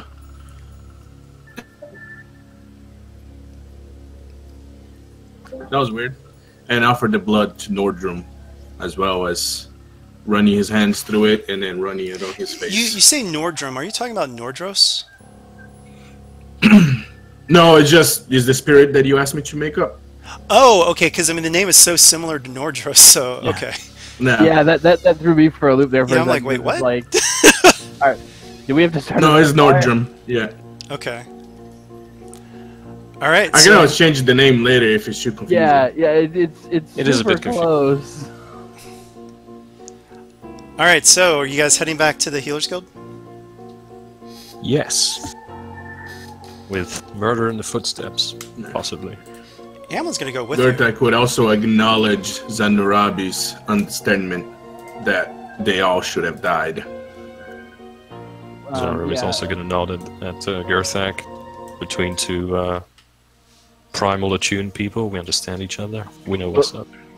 So, Before Lux leaves, he would work with the were-rats to gather up like all of the infected and start a funeral pyre, kind of thing, like burn it out. right. Okay. So, as Also- you get to... Oh, go ahead. One more thing. On the way to the Templar, Gertak would look at Lux and with a stern tone in his voice, you do understand that this brother Kendrick cannot be allowed to live any longer. That's for Kilos to decide, but if he's moved against the faith, then he'll get his... I do not listen to Kelos. Just remember that. You're Go, the agent of listen, Kellos, Gerthak, Lux. listen to me. The church has its own ways of dealing with people like this. The justice of the church, when it's delivered, will be swift and painful, I assure you. I've heard many tales of people like this brother Kendrick being hung for, well, I say swift. It's actually going to be long, drawn out, and very agonizing. But you understand what I'm saying, though, right? It's not our place to deliver judgment. Can't Perhaps take the it's risk. not your place, but it is my place. It is my keep. It is my charge. It is why I'm here. All I right, agree just with in the interest of time, I do like the RP, but you guys get to the Healers Guild and you're welcomed. And it says, yes, Brother Kendrick awaits. And so Kendrick, he greets you and says, yes, so what news have you of Hamlin the Bard? You have a lot to answer for, vermin. What? Can we just have Hamlin with us at this point? Like, is he? Oh, he's yeah. the whole time? Oh, yeah, he's right there. Yes. I don't know. What have you heard? Can I? You! That was you trying to frame me! Sorry, Wiss. Sorry, Wiss. I We're talked good over you, I now? apologize. Because I was trying to say something for the moment we walked in, and Yep, go all right, for it. so yeah, when we walk in, being this is a church thing, Lux is gonna just walk right up to him and pull out his scepter and say, You stand accused of heresy and putting yourself above the good common good. I'm taking you to the church and we'll sort it out. Now, brother, you need to stop and listen to what I have to say. We can talk and we can listen with the rest of the clergy around. We'll need a jury anyway. You see, the pox is actually several related diseases. The most virulent of them is smallpox. However, a weaker variety known in rural areas as cowpox can bolster the constitution of a sufferer so that they are immune to smallpox. In truth, rats are a more common carrier of cowpox, and thus I used the rats of the city to help ward off a worse fate. Yes, I did cause this epidemic, but this was cowpox. With the smallpox spreading throughout Terranoth, I needed to make sure that Tamalir was safe. However, who would believe me in terms of this, especially me, a half-orc healer? I had to work so hard to get to this position. I studied so hard, and I found proof from my studies in the rural areas of Terranoth. Cowpox can prevent the much, much worse true pox. Don't Now- listen to him, Lux. He's lying out of his teeth. You make a good argument, and I do agree that sacrifices must be made for the greater good, some of them grave and serious ones. However, that is for the church to decide your fate, and for Kelos to guide us in doing so.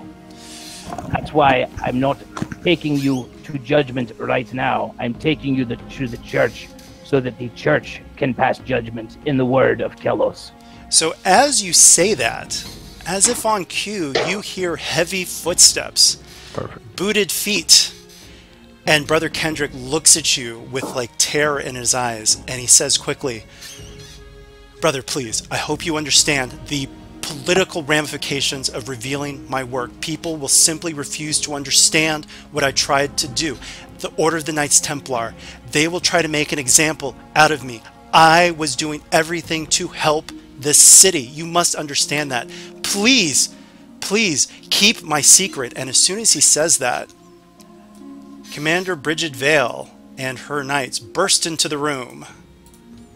So, before that happens, sorry, he says, "I will help you and your guild.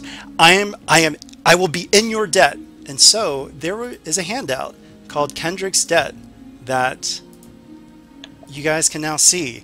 In exchange for keeping Brother Kendrick's secret, health and stamina potions will always be in stock and available at half price anytime you visit Tamalir. All other potions will be at rarity -2, as Kendrick will call in favors from local apothecaries. This bonus may also be used anytime an adventure is reasonably close to Tamalir or Tamalir is on the way, and furthermore, he will convince one of his friends among the priests of Pollux to gift you with the Staff of Light. Ooh. So he is That'd be tasty. running through that, just like, please, please, please, please, please, keep my secret. And the Knights Templar arrive.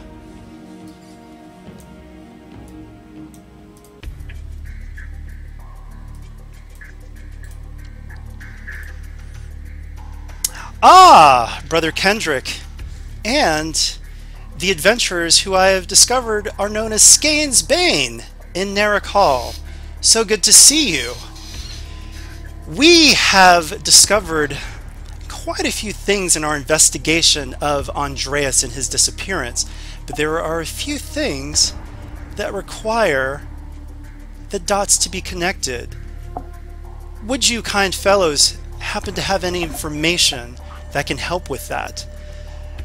Do know that the Knights Templar of Vinnovale are a powerful ally, and we are well supplied and will help you in future endeavors. And actually, at this point, she starts to rattle off stuff from her personal armory. So you guys have a handout known as Vale's Favor. Does it involve a boomstick? As thanks for revealing the origins of the epidemic, Commander Vale will provide ongoing support for your guild, with special rewards available on future adventures sponsored by the Knights Templar. One of the following will be available immediately: Argent Edge, a superior magical sword; Argent Scourge, a superior magical silver scourge, with link 2, by the way; a true flame bow, basically a bow that creates light, creates arrows of flame that cannot run out of ammo; and a mace of Kelos, or a mace of Kelos, or 2,000 silvers.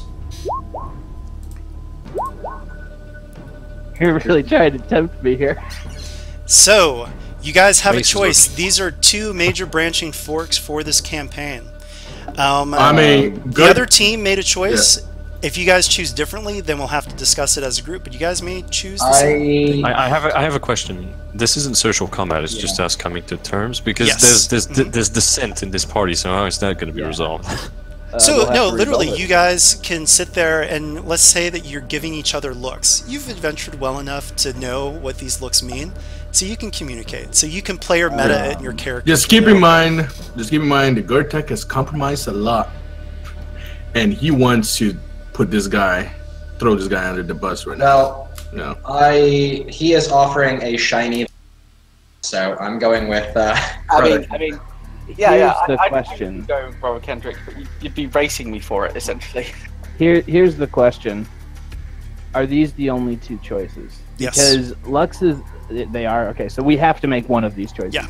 Because This is a Lux's- campaign moving forward choice here. Mm.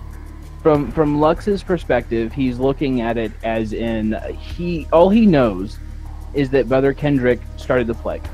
It might be for the greater good, but Lux doesn't believe he's the one to decide if that's true or not. That Kelos is the only one that can decide if that's true or not. So Lux's plan is to take him to Vinnovale and turn him over to the church with all of the evidence. However, that- Commander that- Bridget Vale, Right. Yep. That see that information, doesn't right? mean that means the Knights Templar might get their hands on him. that might let me put it mean this that, way. Brother they might not let Kendrick, us try to do that. yeah, so I do have to just put in here, we have two choices to make. Commander Bridget Vale will force the issue. You can tell from the look on her face she knows more than what she's saying. But in other words, she's looking to see what you guys do. So- Yeah, Lux isn't gonna keep his secret. Keep the secret. That's something Yeah. that Yeah, And if absolutely. Lux isn't going to keep the secret- secret, then Yeah, there's only Gertek one would choice, not right? lie. Zanarabi, obviously, if out of character, it goes against Zanarabi's wishes. Obviously, that happens. But as far as purely in character for Zanarabi, he would be completely uncompromising of this. Like, we tell her right now, and presumably even if the others decide to tell her, just burn him right there. Obviously, not going to happen. But that's the extent of the extremism of Zanarabi's stance in this. Okay. Well, even Lux's plan, like it's not to keep his secret. It's just to hand him to the church instead of the Knights Templar. But if we, the Knights Templar are, it basically, and we can RP it out, is Lux just wants to guarantee that he'll get a fair trial. Like Alright, by the so- church, not by the Knights. The Knights can take possession of him. You know what you see what I'm saying? Yep. So I guess if we are in accordance of telling the knights that he was responsible, Gartak would like to do something. Are we all in agreement? Is there anybody that wants to keep his secret, like, or is the party in agreement about that? I think Adunius and maybe Galen want to keep a secret. I mean, I wouldn't be. It wouldn't be a case of keeping his secret. Because it's merely a lie of omission, right? Like I wouldn't forward the information, but I'm not going to. If everybody else is going on, this happened and this happened and this happened, I'm not going to be like, well, that's not true, and be like, call you all liars. So, it's merely I will allow Lux to lead the conversation and merely quietly nod along, as opposed to, Fighting for. Okay. And, So I say we just blame it on the were rats. That's just me. I mean, is that you as a player, or is that what your character would do? Like, is I it haven't the quite player figured- I seeing the haven't staff quite of light figured and going, ooh, shiny, or is it what fits the situation? Let's see. Because I see the staff of light and I'm thinking, ooh, shiny too. But at the same time,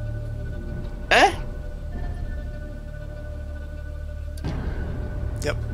Yeah, because RP wise, Gertak would have slowly approached Brother Kendrick and saying, Zanarabi told you earlier today that my kind does not like lies. And then you would have grabbed him by the back and shoved him towards Bridget Vale. You embarrass your own half-kind. Deal with the consequences. And he would look up at Bridget Vale and say, he knows everything you need to know. Okay. So, anyone else want to add anything? I guess Zanarabi would like to add, Commander, you have your full culprit right there. We have evidence that he's the mastermind behind this plague. And more importantly, I urge you not to bother with any legal or faith nonsense. He is a grave danger. And the longer you wait, the longer the trial, what have you, the more chances that this evildoer escapes. You are evidently an eminent worshipper of Kellers, a shining beacon for your faith, and that dictates the only possible answer, which is to kill him right here, right? Yes, as such the way of beasts, but we are civilized. I hereby invoke the writ of justice. Brother Kendrick, you will be taken to Vinelvale, where you will be tried for apostasy. And he hangs his head low, and he is taken in hand. And she turns, sorry. and she says, I thank you for your assistance. I see that Turnus may have made an interesting but fortuitous choice. I look forward to hearing more correspondence with him as a member of your guild. You have our thanks, and we will be in touch. Good day. Bye. And yeah, So we come to the end of the Malady Melody, and Hamlin's just like, oh gosh, I don't like Templars either. So I have a question now. What did the other group choose? They chose differently, actually. They chose different. There's a couple of spots. There are 5 branching parts to this mission, but we'll go over those in a little bit. Yeah. Okay. Right. All right. So XP 10 base, +1 for easing Benton's suffering. +1 for... Oh, you didn't actually gain Commander Vale as an ally. That was for the first part. You did not notice the ruffian slipping the rune shard at first. For convincing Hamlin to help you, yes, you did. I mean, Paralyze, grab him, force him into the fight. So yes, you got that. +1 for disabling or dispelling the glyph of pestilence, and +1 for negotiating with Palmyra. And also, from the notes of the session, +1 for Zenarabi convincing Turnus that his favorite poet is actually non-human. +1 for Galing pulling the paralyzed on Hamlin, which was very off the cuff. I mean, it's clutch. There we That's go, what that it was was. what I was looking for. And +1 for Lux's montage description, which brings it to, if I'm not mistaken, 17. Okay, great. You guys did a great job. I would say that the... Oh, I already gave one for Galen's RP, right? The Venra stuff? Venra family? No. No. Well, Oh! unless you count it as part of negotiation, then no. Oh, no, I mean, that just in general, that's +1 So then on we top go of to that. 18. Yeah, that was great. All right, so we'll lock it down at 18. You guys find 3 bows, 3 swords, and Hamlin was convinced to help, so you gain Hamlin's hand-me-down, and this loot gives the bonuses of both Willow and you. You Very also nice. find a lesser rune of pestilence. I'll let you guys read that part, but it's be kind of dangerous, so be careful with it. Palmyra's Scythe acts as a magic staff when casting attack spells with a poisonous quality or curses. It may also be used as a magical great axe in melee, and when using the scythe as an implement, curse spells can be cast with primal. Custom talents, Countersong, you see there, Countersong improved, and make sure that at the end of this adventure, please import your characters to your character vault. And we are done. And so join us next week where GM Jack will step in for, I believe it's Hounds of Smoke and Ash. Thank you for playing. Thank you for listening. See you guys next time. And take care. Awesome. Thank you.